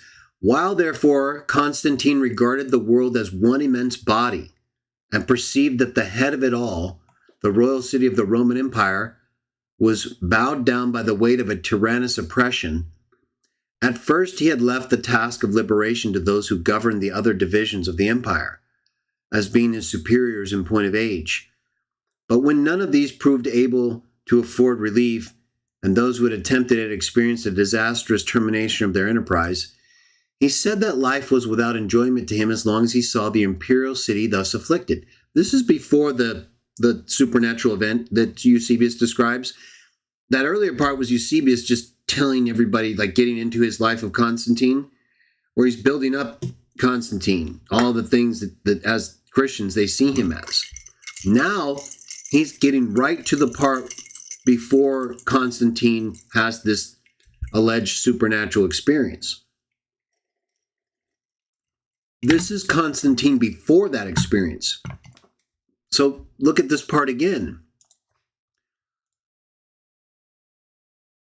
He said that this is Eusebius, Constantine's personal biographer, saying that Constantine said that life was without enjoyment to him as long as he saw the imperial city thus afflicted with divisions,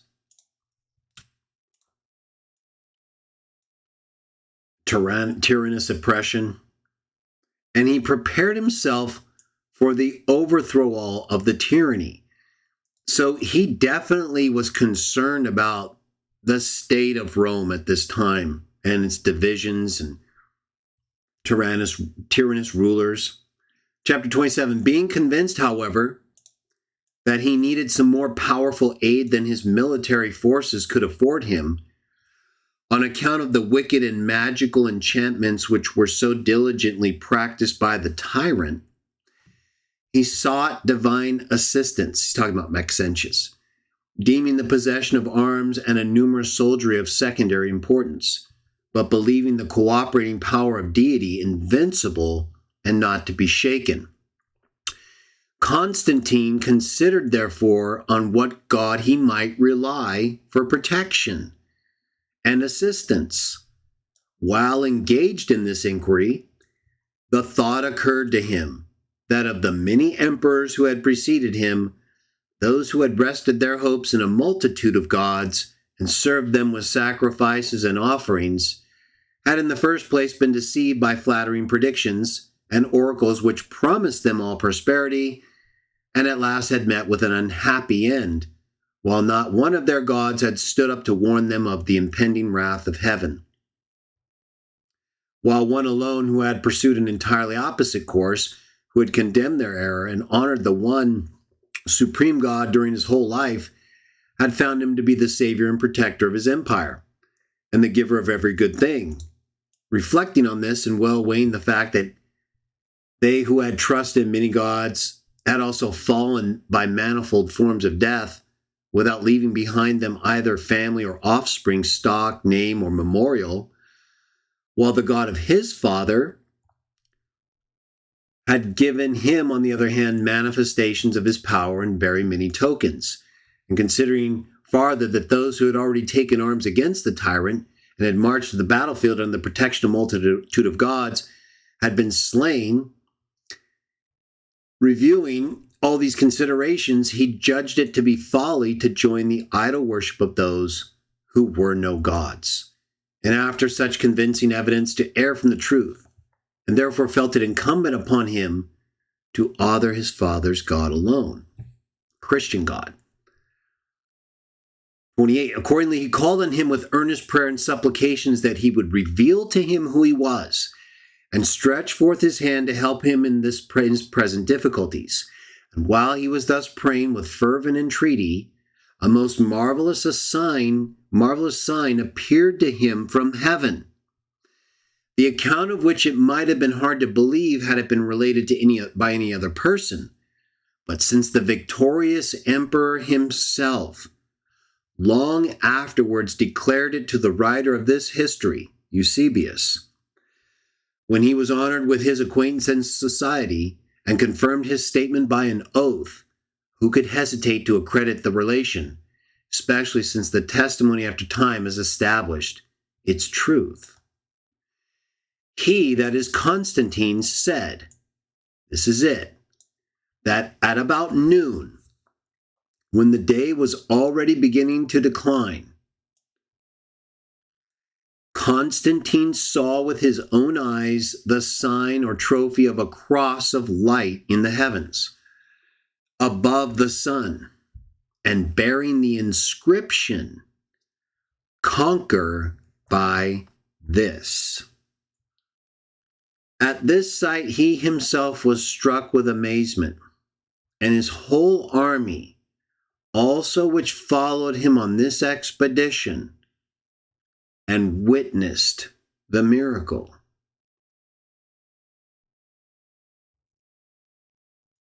Isn't that interesting?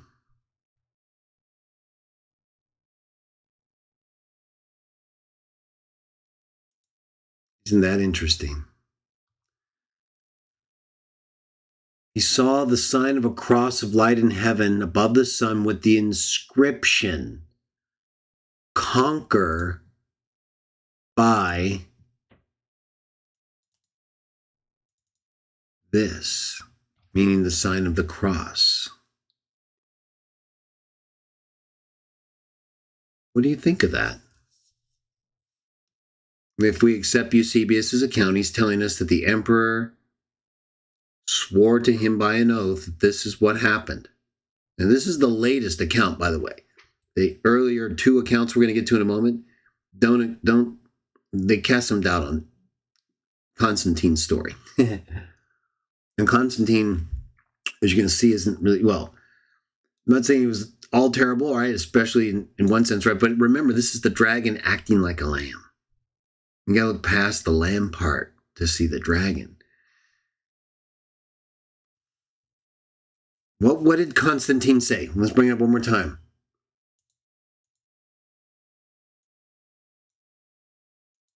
I'm going to show you something. I want you to look at the focus on this.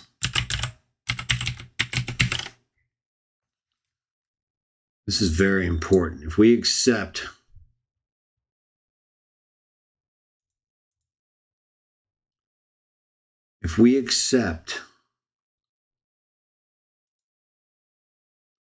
what Eusebius says right here,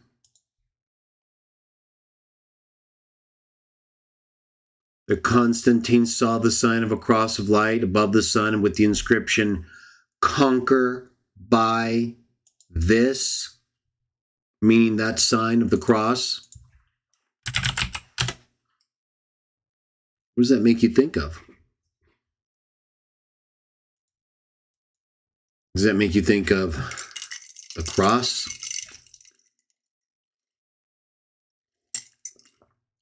Or does it make you think of conquer? Why do I ask? Well, there's a very important scripture from our reading, our focus, Revelation 11 through 13. There is an incredibly important scripture that relates to this vision of Constantine. And often people, focus on the cross and whether it was a cross, and we've talked about it, right? But that's not, to me, the main problem. The main problem is that's not how Christians conquer.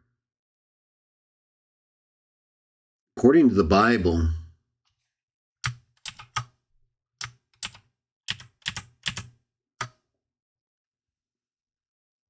even the NIV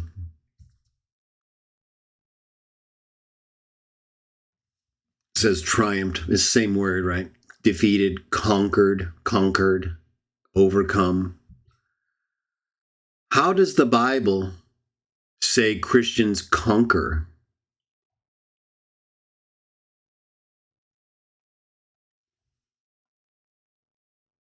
How does it say in all these versions?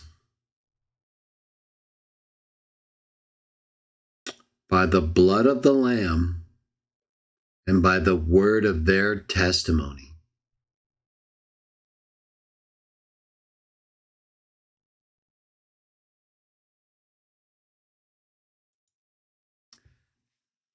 According to Constantine, he was to conquer by the sign of the cross.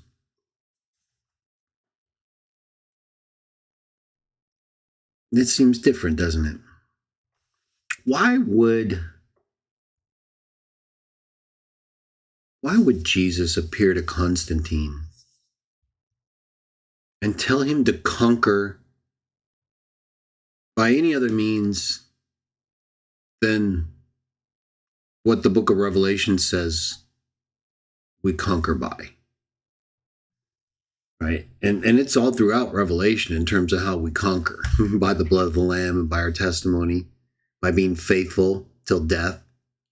There's nothing there about conquering in warfare using the sign of a cross. Christians walk by faith, not by sight. May not be as directly related to Constantine's experience as conquering is, but it sure seems like a lot of faith by sight there outside of the vision, right? I mean, he's literally being told to put an image, use an image to conquer. It seems so different. Well, it's totally different from how we conquer as Christians in Revelation. And the idea of an image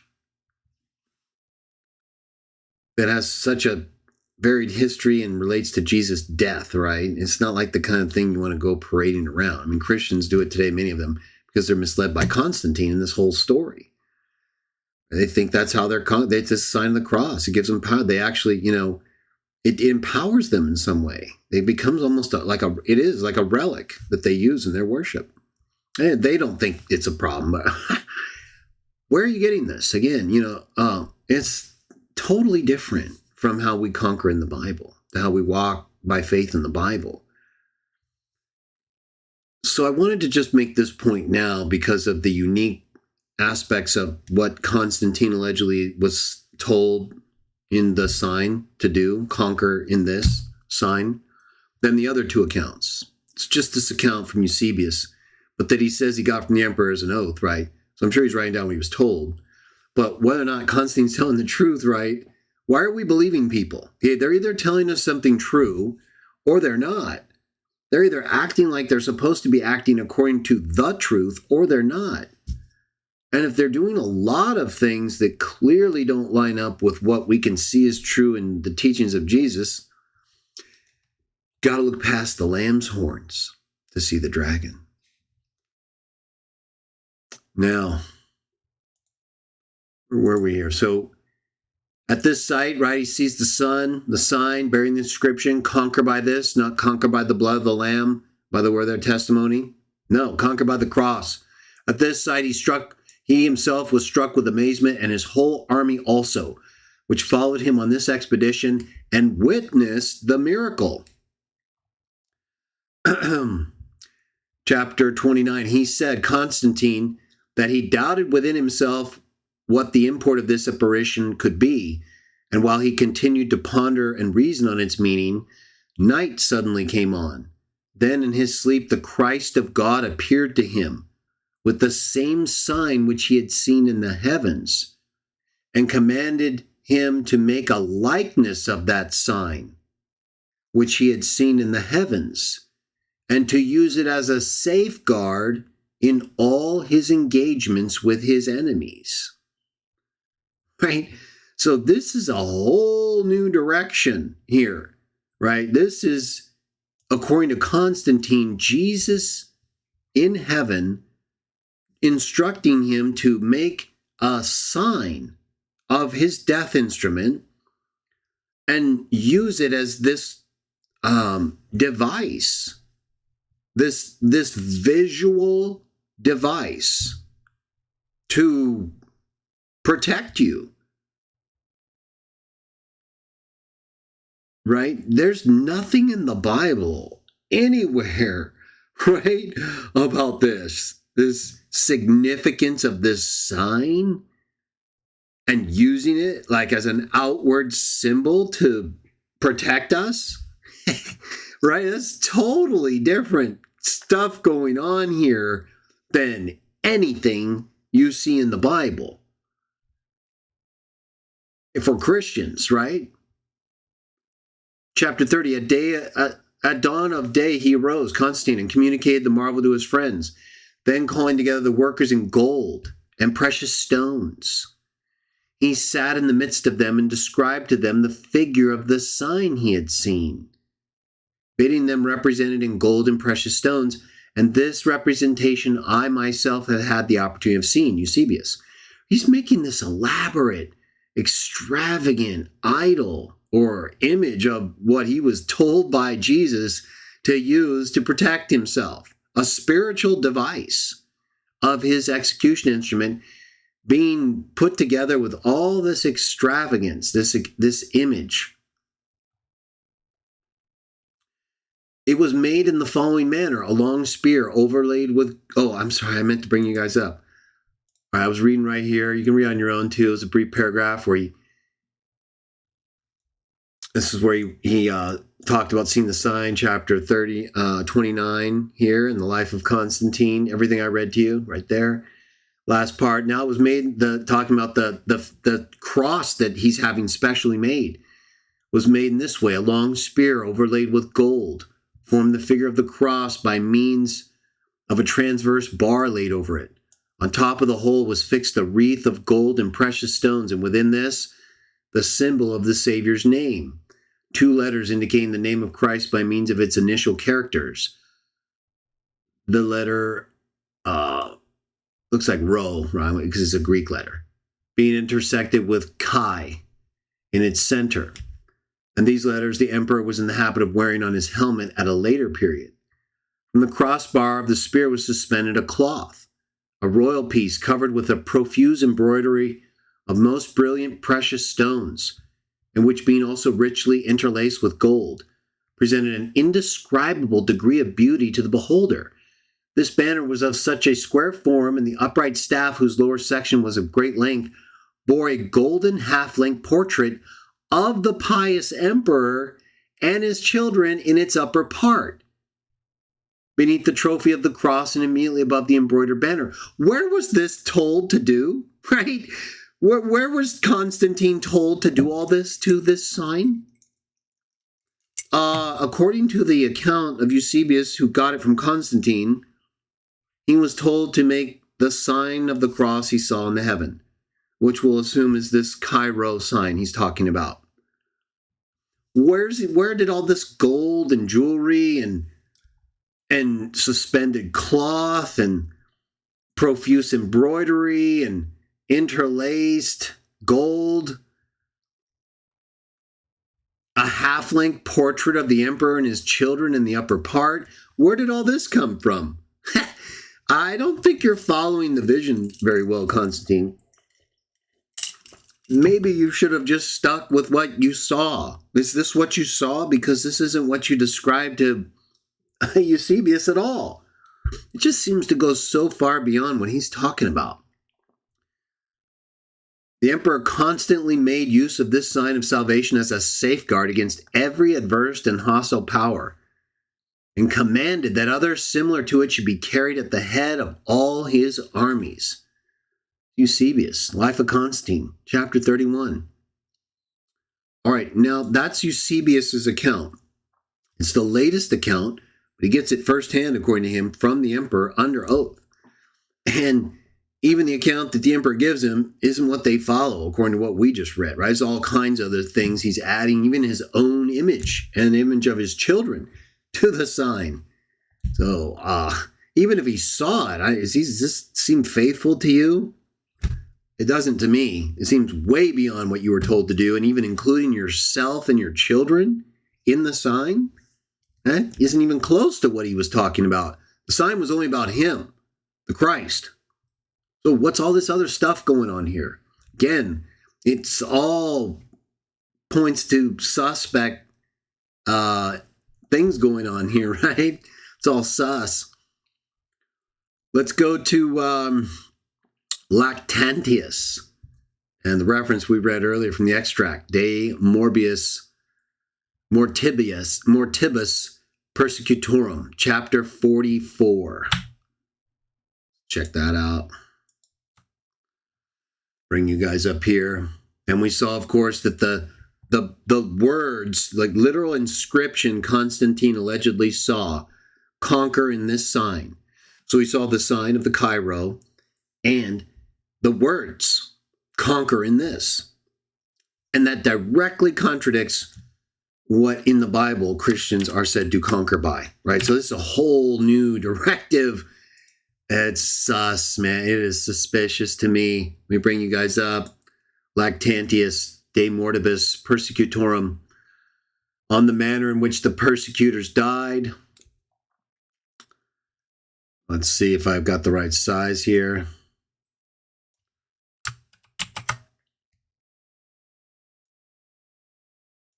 Let me just take a look here and get a little chips here. Excuse me, get a little hungry sometimes.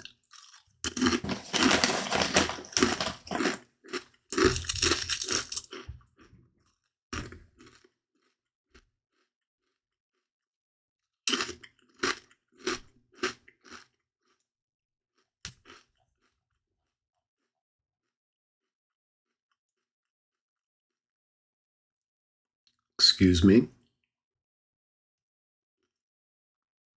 All right, we just got one section here from Lactantius. This is earlier than Eusebius, okay? But still not the earliest account. All right, 44 right here.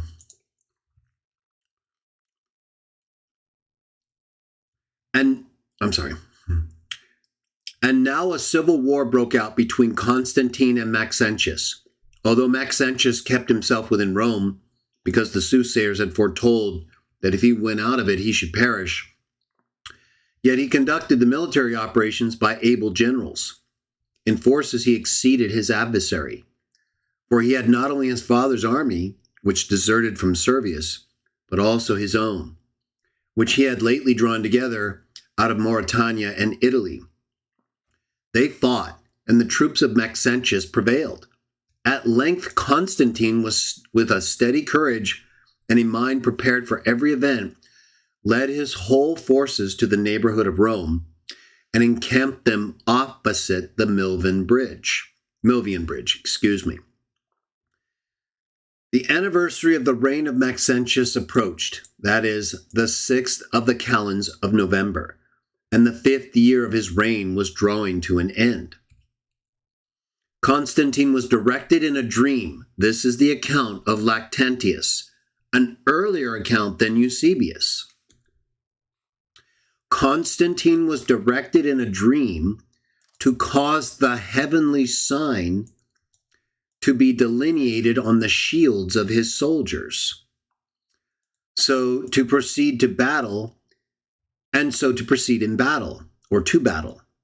Constantine did as he had been commanded, and he marked upon their shields the Cairo. It's missing the actual signs here in this online version of the source of Lactantius, with a perpendicular line drawn through it and turned round at the top, basically the sign of the Cairo that Eusebius was talking about, being the cipher of Christ. Having this sign, his troops stood at arms. The enemies advanced, but without their emperor, and they crossed the bridge, the Milvian Bridge. The armies met and fought with utmost exertions of valor, and firmly maintained their ground. In the meantime, a sedition arose at Rome, and Maxentius was relieved as one who had abandoned all concern for the safety of the commonwealth. And suddenly, while he exhibited the Circensian games on the anniversary of his reign, the people cried with one voice, "Constantine cannot be overcome." Dismayed at this, Maxentius burst from the assembly, and having called some senators together, ordered the Sibylline books to be searched. In them, it was found that on the same day the enemy of the Romans should perish. Led by this response to the hopes of victory, he, that is Maxentius, went to the field. The bridge in his rear was broken down. At sight of that, the battle grew hotter. The hand of the Lord prevailed, and the forces of Maxentius were routed. He fled towards the broken bridge, but the multitude pressing on him, he was driven headlong into the Tiber.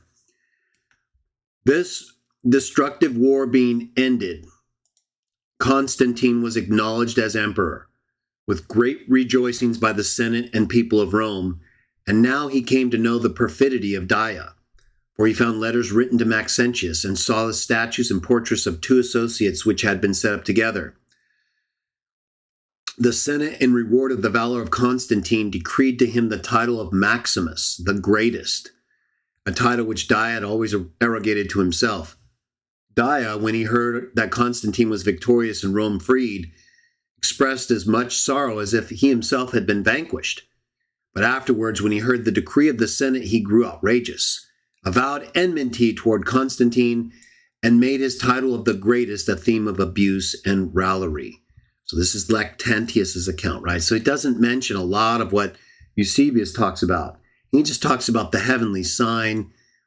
He describes it and says they put it on their shields and proceeded in battle. All right, let's look at our last and the earliest account.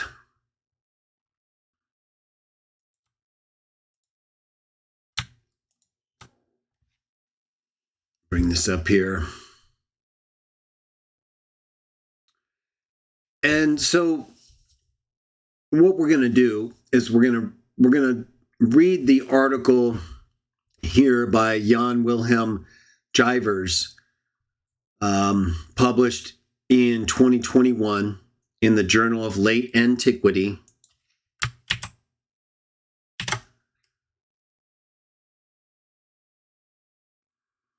It's called The Panegyricus Latinus, Constantine's Religious, Ideological,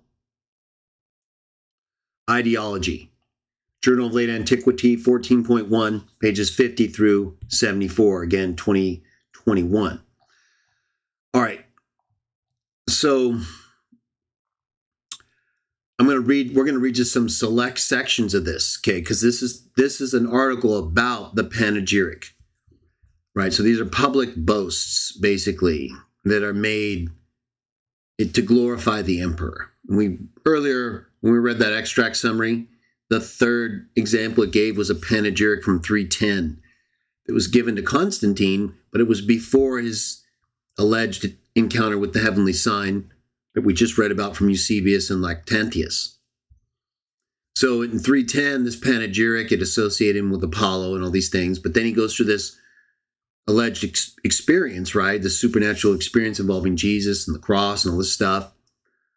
And so we get to a panegyric that's given to Constantine after all these things happen, right? After he's had the experience with the sign in heaven, after he's conquered Maxentius. So in the initial part, talking about the oration in honor of Constantine in Trier by an anonymous orator in 313. I'm going to read you some select sections here. So let's go to page 55, right here.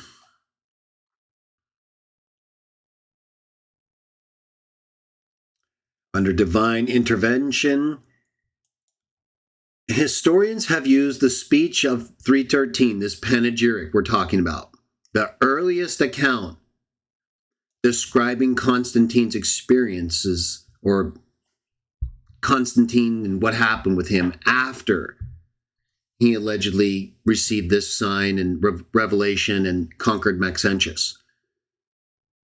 Historians have used the speech of 313 for reconstructing not only Constantine's Italian campaign, but also his religious disposition at the time. The Battle of the Milvian Bridge on 28 October 312, his defeat of Maxentius, and his conquest of Rome are so closely associated by Christian sources with Constantine's dream and or vision as a divine intervention by the Christian God, and by modern scholars with the so-called Constantine shift, that is Constantine's conversion to the Christian faith. Around 315, the association was implicitly made for the first time by Lactantius, what we just read, okay? Who referred to a dream of Constantine in which he received the advice to mark the heavenly sign. Remember we read about that? Of the god on the shields of his soldiers before going into battle.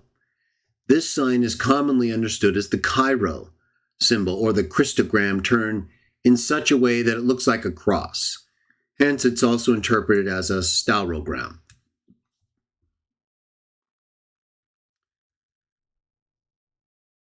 Remarkably, the sources are silent for more than 20 years until Eusebius in his life of Constantine.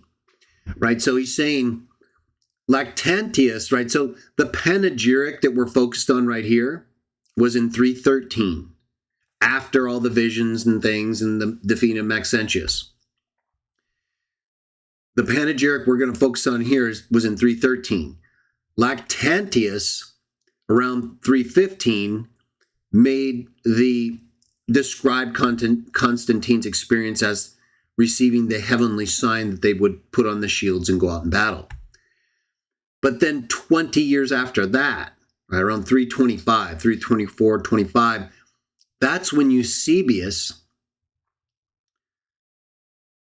he says for more than 20 years after Lactantius, which was published even later in 337, included an elaborate account of Constantine's vision of a celestial cross with the text, not mentioned by Lactantius, by this conquer. This vision was accompanied in Eusebius's account by a subsequent dream in which Christ appeared to Constantine. Another difference between Eusebius's account and Lactantius and the panegyric that we're going to read, or part of it we're studying. Couldn't find the entire panegyric just parts of it in this article. But they're enough to make our point. We don't need to see the whole thing. The vision, Eusebius' account, had Christ appear to Constantine, urging him to make a copy of the heavenly sign and use it in battle against Maxentius. This symbol typically is considered to have been the labarium. Eusebius' vision narrative differs from the banner, right? The conqueror in this is what a labarium is. Labarium. Eusebius' vision narrative differs from Lactantius' dream story with regard not only to content but also to timing. While Lactantius places Constantine's dream immediately before the decisive battle at the Milvian Bridge, Eusebius situates the vision at a distinct time and place, either before or during the campaign. As to the sources for these Christian accounts, Eusebius explicitly mentions that he heard the story from Constantine himself, who had confirmed it with oaths. Although this eyewitness report from the main person involved was given more than 30 years after the event, Eusebius saw no reason to doubt Constantine's account. Nevertheless, Eusebius' record has become the canonical source of the vision. In contrast to Eusebius' apparent reliance on the account of Constantine himself, it is hard to say what Lactantius' source was. Possibly he had seen the Christogram, stallogram on the shields of returned soldiers in Trier, where he was teaching Constantine's son, Crispus. Or he may have heard informers at court, or heard the story from participants in the campaign. Both Lactantius, let's see. Let's go to, right, so that's explaining more about the source of Lactantius, highlighting the differences between Eusebius and Lactantius' version of events. Eusebius' version is 30 years after the actual events. Lactantius' is much closer, and there are significant differences. So if we jump down to 59, let's read here. Constantine is said to be in direct communication with this, according to the panegyric. The 313 panegyric, our earliest source of what happened. The public oration that was given to Constantine. Constantine is said to be in direct communication with this supreme deity. But which deity is it? He may have been Jupiter. The order, after all, refers to the divinity's thunderbolt. And then you can see in footnote 37, here's part of the panegyric given to Constantine in 313. As that God, creator and master of the world, sends messages now sad, now glad, with his same thunderbolt. But Sol Invictus and Apollo are also possible candidates. It is very unlikely that the order refers to the Christian God, since he remarks that the supreme deity delegates to lesser gods. Trinitarians! What's going on here? Constantine's being given a panegyric in 313 after receiving the sign of the cross, seeing Jesus in a dream, being told conquering this sign. He's now being given a panegyric after conquering Maxentius and all of it that refers to lesser gods. Footnote 39, let's look at the panegyric and what it actually says. Here's the Latin translation. You must share some. This is a public oration being given to Constantine after all that happened. You must share some secret with that divine mind, Constantine, which has delegated care for us to lesser gods and deigns to reveal itself to you alone. This is clearly polytheistic and possibly a reference to the Neoplatonic single unifying principle, and would be unacceptable to Christians, and hence to Constantine if he were a Christian at that time. He received a vision. He was told to do things by Christ himself. In much modern literature, Constantine's religious position at this time is generally labeled as already being monotheistic. However, I would prefer to characterize his position as henotheistic or as softly monotheistic, since there are no indications that he turned away from the traditional Roman cults. I'm going to use the restroom real quick. We're almost done. Just a little more. We'll partake. I'll be right back, everyone.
Dada. See, Dada. People are very active here. Thank you guys for joining me. It's been a great show. We're almost done.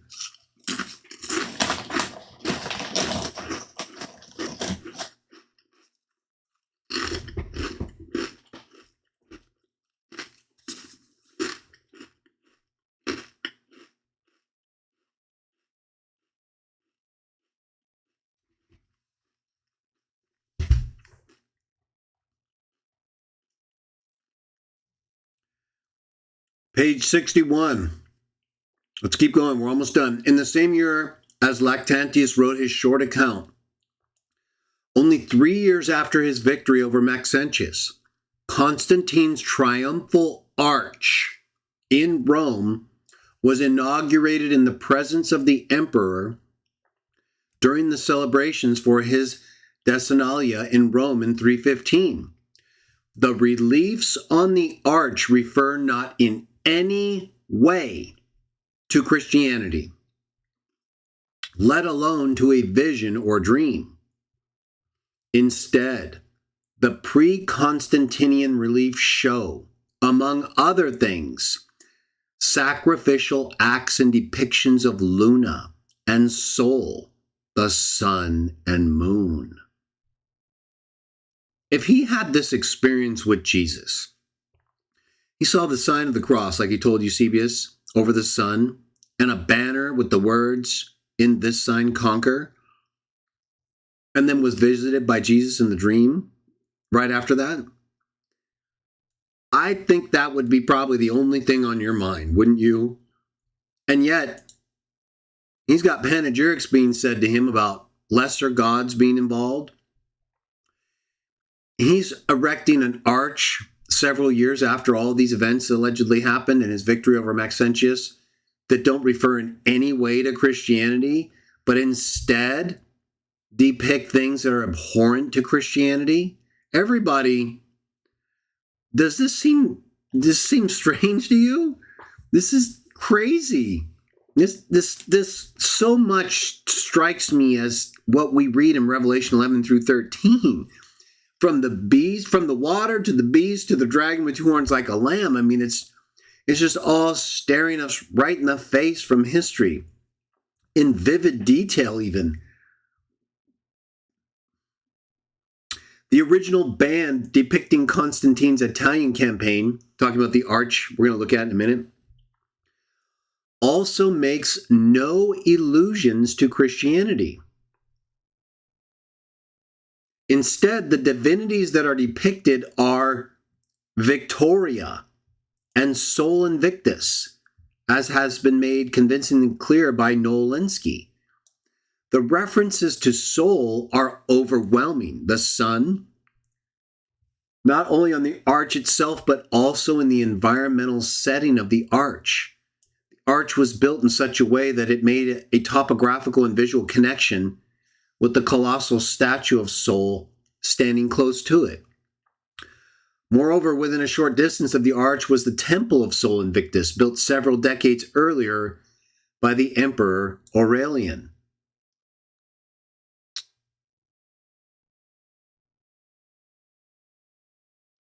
There's been considerable discussion about the arch's inscription.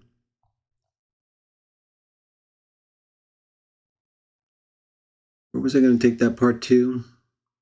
Oh, yeah. So we'll move down just to a little bit past that part. He starts talking about more about this, right?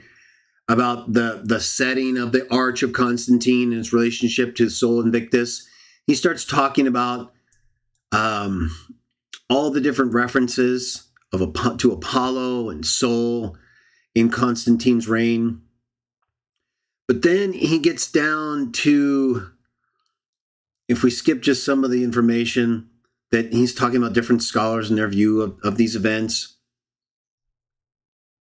And he compares it with Eusebius and his account and some of the things he says.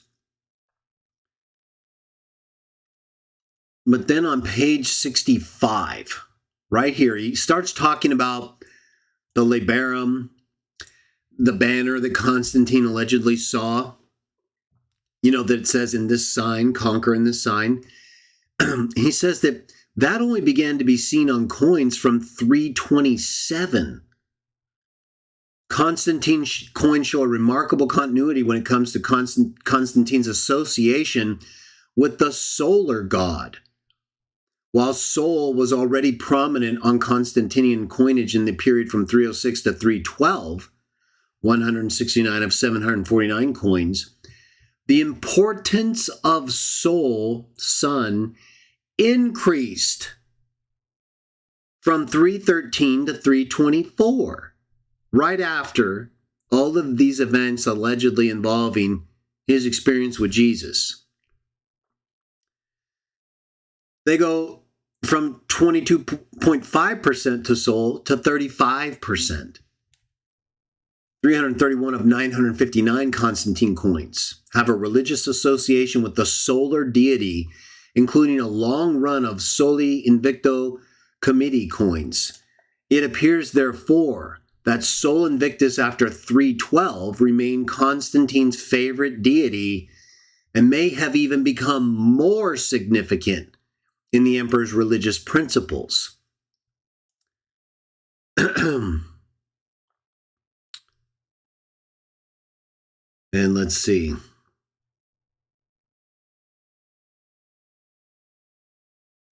Based on coinage, there is therefore remarkable continuity and consistency in Constantine's and the empire's religious ideology.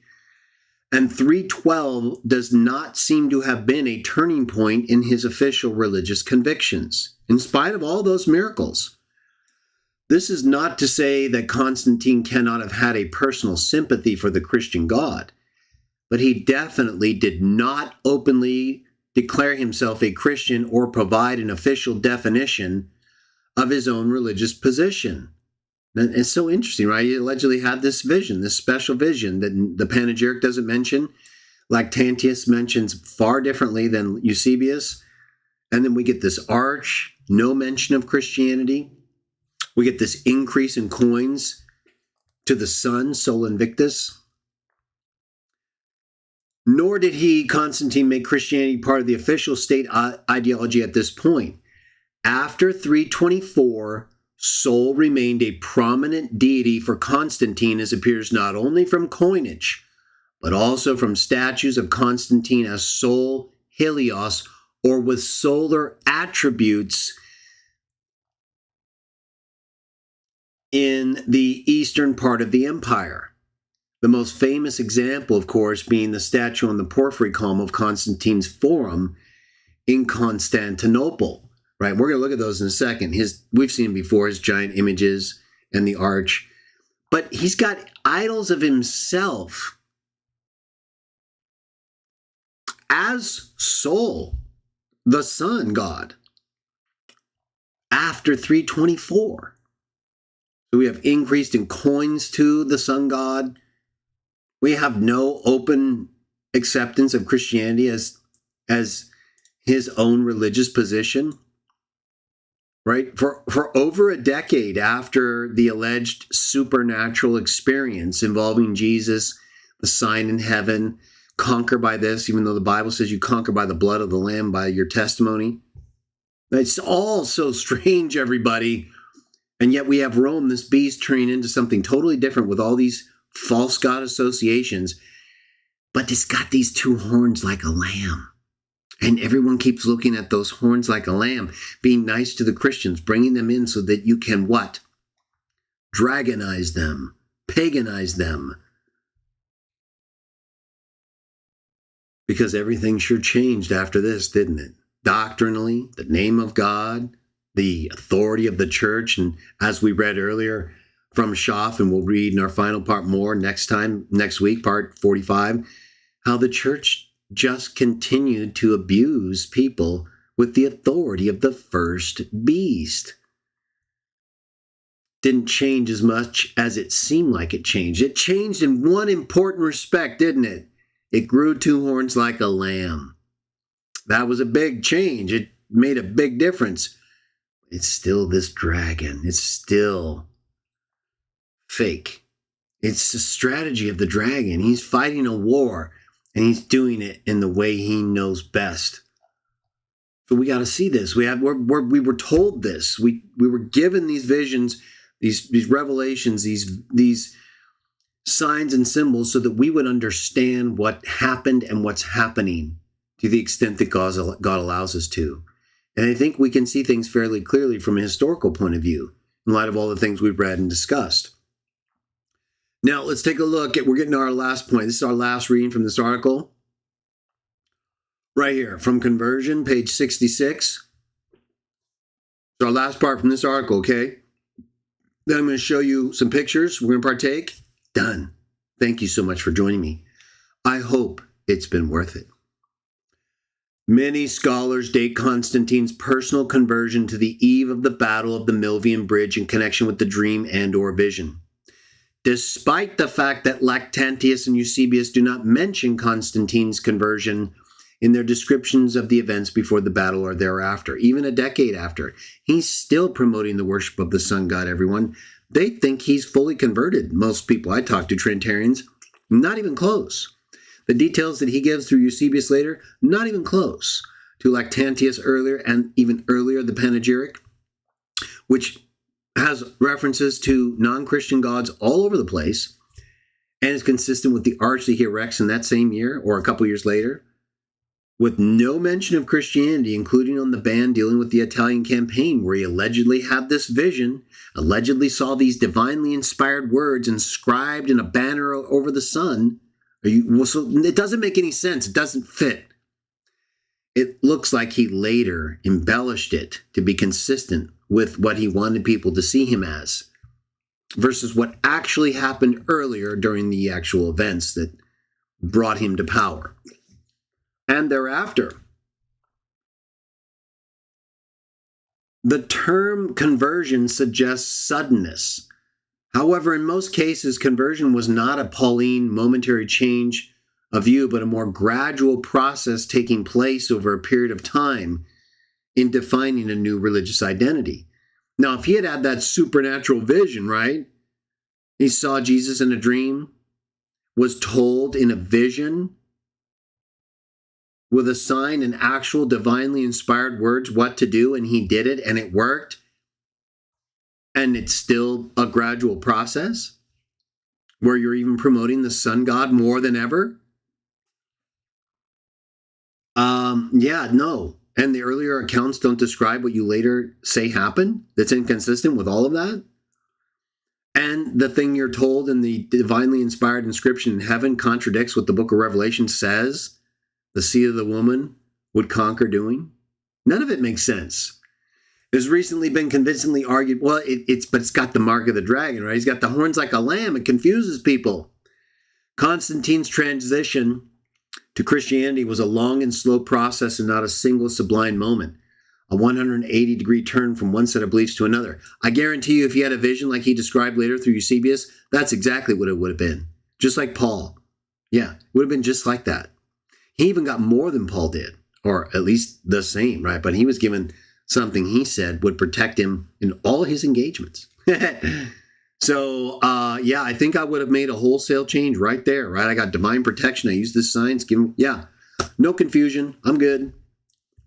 It would have been pretty quick, but it wasn't, because that's not what happened. Over a long period of years, Constantine became familiar with Christian beliefs and customs and steadily became Christian himself. This developing conversion only was completed by his baptism on his deathbed in 337. Okay, so he took over 20 years before he even got baptized after this alleged supernatural experience that brought him to power. It is perhaps telling that Libanius reports that Constantine, only after the defeat of Licinius in 324, thought it to his own advantage to recognize some other as God, right? So he wasn't even thinking he had to do that until 324. And he had the vision allegedly in like 312, 313. Moreover, social scientists have made clear that it is naive to think that conversion narratives are accounts of what really happened. Constantine's explanation of his encounter with the Christian God by way of the dream and vision, as told by Lactantius and Eusebius, is a paradigm by which the emperor shaped his life and religious transformation in hindsight. I think the facts show that's clearly what happened. It's not what he later says through Eusebius is not consistent with what else is said to have happened by multiple sources. His supposed religious experience before the battle at the Milvian Bridge was not a real experience, but the testimonial account of an interpreted experience of spiritual transformation and the re-examination of his own life in the form of public representation. Hence, the account in Eusebius' life of Constantine of the emperor's vision and his transformation into a Christian hero has no, or its very best, very little historical validity.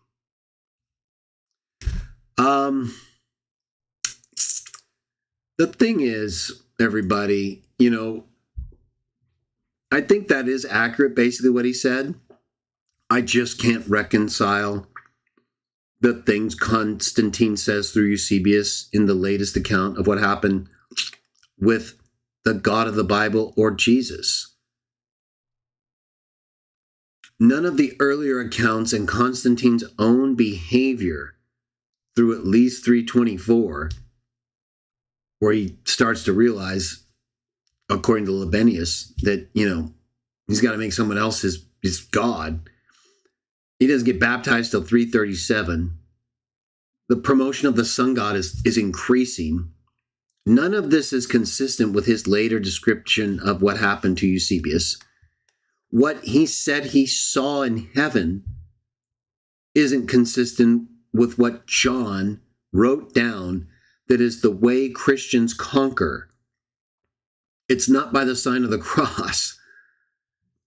And that kind of conquering was fighting in wars. Our conquering as Christians is by living and dying faithful, the way Christians did all through the period of the wild beast, the multi-beast, until it turned into this dragon with two horns like a lamb and changed its approach to the seed of the woman so it could actually start deceiving them. Instead of having them die faithful, even though he was getting them, in many cases, to not do that, the better approach with the continuous growth and nonstop spread of the seed of the woman was to become the seed of the woman, to become that very thing that the people trying to serve God want to be, so that you're right there with them to stop them.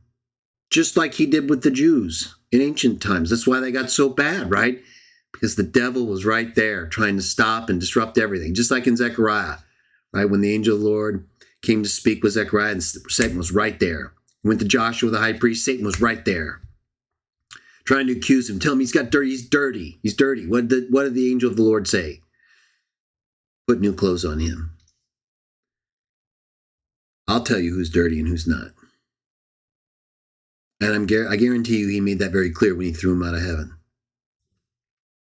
And now we've got the dragon doing the same thing all over again. that he did with the Jews. Tries to become that thing and taint it from within so that the very people trying to win lose. Because he gets us to put our faith in the wrong thing.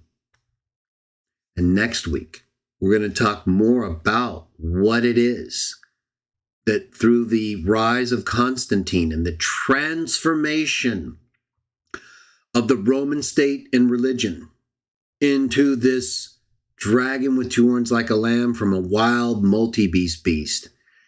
Next week, in number 45, we're going to talk about some of the things the dragon, through the rise of Constantine, has been able to use to deceive Christians, which is what the dragon's trying to do to win this war. So I encourage you to join me next week as we wrap up this series, recover parts of this time period of Constantine, the Council of Nicaea a little bit more, and then on through to the end of the 4th century, where I think we'll make it clear that by this point, the dragon is in full control, just like Eusebius described with Constantine in the opening descriptions of the life of Constantine. This is how they see him. This is what he became to the Christians in a way that I believe deceived them, made them forget how you really conquer. And they started to follow Constantine in his vision and what he was told and what he told people about the metaphysic of God at the Council of Nicaea.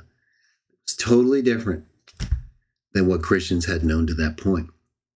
Even Christians that might have had a sort of Trinitarian thinking, not fully developed, but not even close to what was to come. So I hope you'll join me next week for that. Let me show you, though, before we go, the arch and idols of Constantine. Now, we've talked about these before, or shown them and talked about them. But I just wanted to show you, right, because as you read, right, after this experience that he allegedly had, right, this supernatural experience, contrast him with Paul, right? There's no similarity at all. Could you imagine Paul going back and denying, doing things that are, against what he's now learning? Well, Constantine did all kinds of stuff like that. He erected this arch with no mention of Christianity. After all this supernatural experience allegedly happened and secured him victory, he doesn't even mention it. And he instead mentions and begins to promote more fully than ever before the sun god, the moon god, and all the lesser deities of Rome.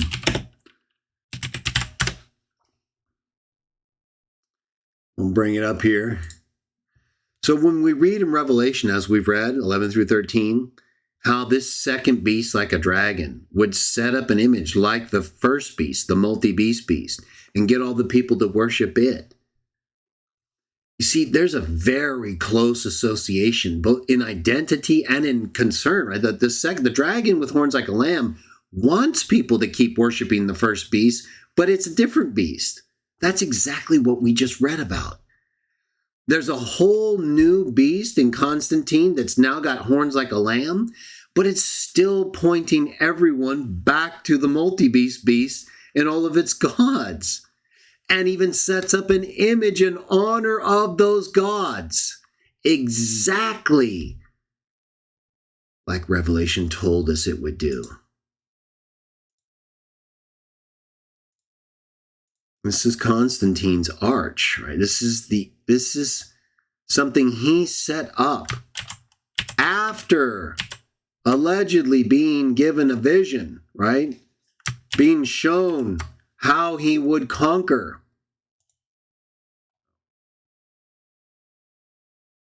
A little blurry image. Let me see if I can get a better image here.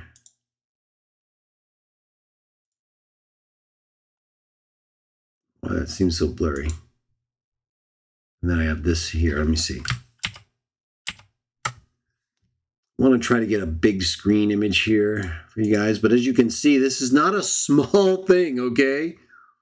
This is what Constantine erected. You guys don't hear about this a lot because the Trinitarians don't want to bring it up. It doesn't have anything to support what they say about Constantine during this time.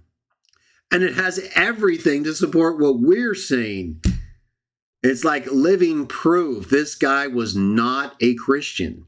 He was a worshiper of false gods. His story about this vision and conquering this sign, that's later, decades later, clearly embellished based on what he was actually doing at that time, making gigantic arches, promoting false gods, increasing the coinage in support of these false gods. So if you haven't looked at this, you can, look at it on your own. It's okay. I finally got it big enough to where I want to show you guys. Okay. So as you can see, this is Constantine's arch. Now, some of these figures at the top are false gods, depictions of gods, like in these little images and frames here. Down here, these are all images of Roman pagan deities. Okay? This is what I believe the Bible's talking about when it says that the dragon with two horns like a lamb, right? It's got he's showing sacrificial offerings on here. Everything, everybody. This is after he was given the vision. After he saw the words. After he conquered and became emperor. He did all these things. And if we just look for Constantine, right? Just type in Constantine. Well, I'm going to bring up stuff. Constantine's giant idols. That'll do it. Right? So, everybody, he made a giant, these are huge idols of himself as the sun god. Right, this is just the head part. It's just the hand part. So here you can see there's the foot over on the far right. Piece, there's another foot in the middle. Piece of the hand is on the far left here, one of his biceps. And then his face here. So this guy was an idolater, a false god worshiper. He appears to have lied about a divine vision and the means by which Christians conquer. He changed it from conquering by giving your life to conquering by taking the lives of others, with the sign of the instrument on which Jesus was killed. None of this makes any sense in terms of actually seeing him as some divine figure appointed by Jesus to tell us about the Trinity and give us this sign in which to conquer, which he then, gives all the credit to these false gods. And doesn't even mention Christianity anywhere on this arch. He doesn't even decide he needs to make the Christian God his God until 324, apparently, and didn't even get baptized until 337. Trying to bring up some images that'll actually load and not take us to an article that's retarded like this. And we got to go through a ton of stuff just to see an image. So you guys can see, though, right? You can all see you got coins, statues. This is not someone who's a Christian, right? And this is a guy who makes arches celebrating false gods. Exactly as the book of Revelation said the dragon would do. Let's just read it real briefly, that part right there, to keep it fresh in mind. Since we are now at the point where I believe this was fulfilled, that this coming of Constantine after the multi-beast looks like a lamb, but it's not. It's a dragon. And this dragon has a special relationship with the multi-beast.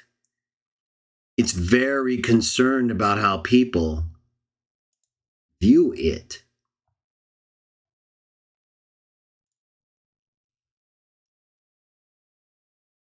And this is what it says about that beast.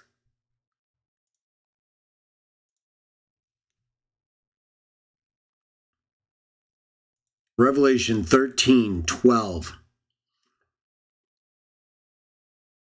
13:11. Then I saw a second beast coming out of the earth. It had two horns like a lamb, but it spoke like a dragon. It exercised all the authority of the first beast on its behalf. Okay, so whatever the authority of the first beast had, this second beast has. That's exactly what we see with Constantine coming to power, transforming the beast, but with the same authority. And made the earth and its inhabitants worship the first beast, the arch, the victorious arch of Constantine, not to honor anything to do with Christianity. It is totally 100% an image and an honor to the first beast.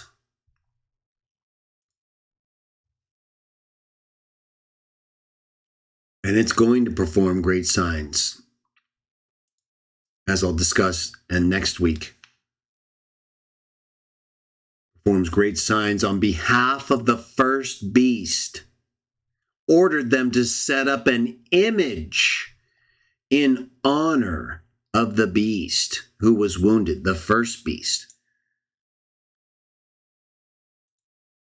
The Arch of Constantine fits this perfectly and gives honor and glory back to that wild beast with the sword stroke head that got wounded. It gives it honor back after it has been wounded and healed. It's restoring honor to the first beast, this new beast, this dragon with horns like a lamb. Even though it looks like a lamb, it's still pointing back to the first beast and setting up an image for everybody to worship the first beast, not the lamb. It wants you to conquer in the sign of that which killed the lamb. When Christians are to conquer in the blood of the lamb. So many differences, and yet it's such a clever disguise, isn't it? So clever in such terrible, horrible, bad ways. But that's the dragon. He's a manslayer. He's been a manslayer since he began, as Jesus said. And he's using all these weapons and strategies and things. All we have to do is not give up, not lose your faith.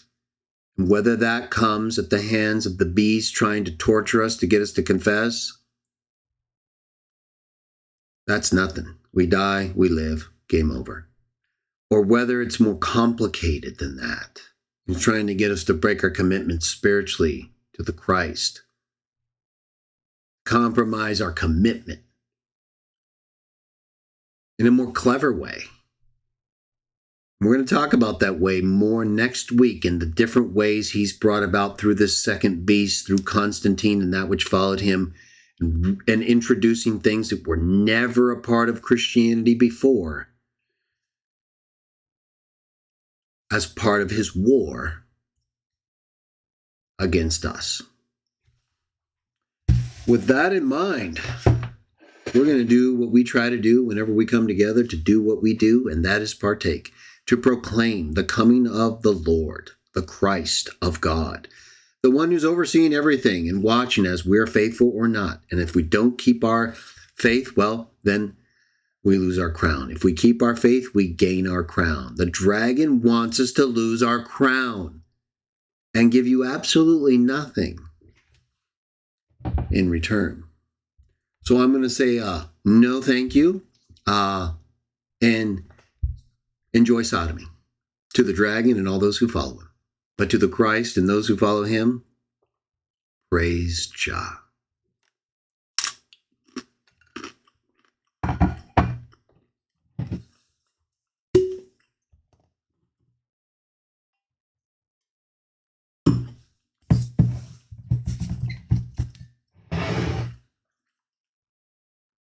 In Jesus' name.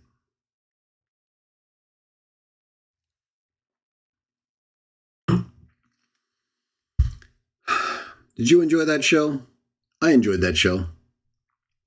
I don't usually enjoy my own shows because I'm doing them, But I felt pretty good going over this material with you all. I hope it made sense. It helps you understand at least my understanding of these texts, how you can look at these texts and understand the events that took place before and which are still ahead of us, in part. Just want to see how you all are doing before we wrap it up. Looks like you're all great, doing wonderful.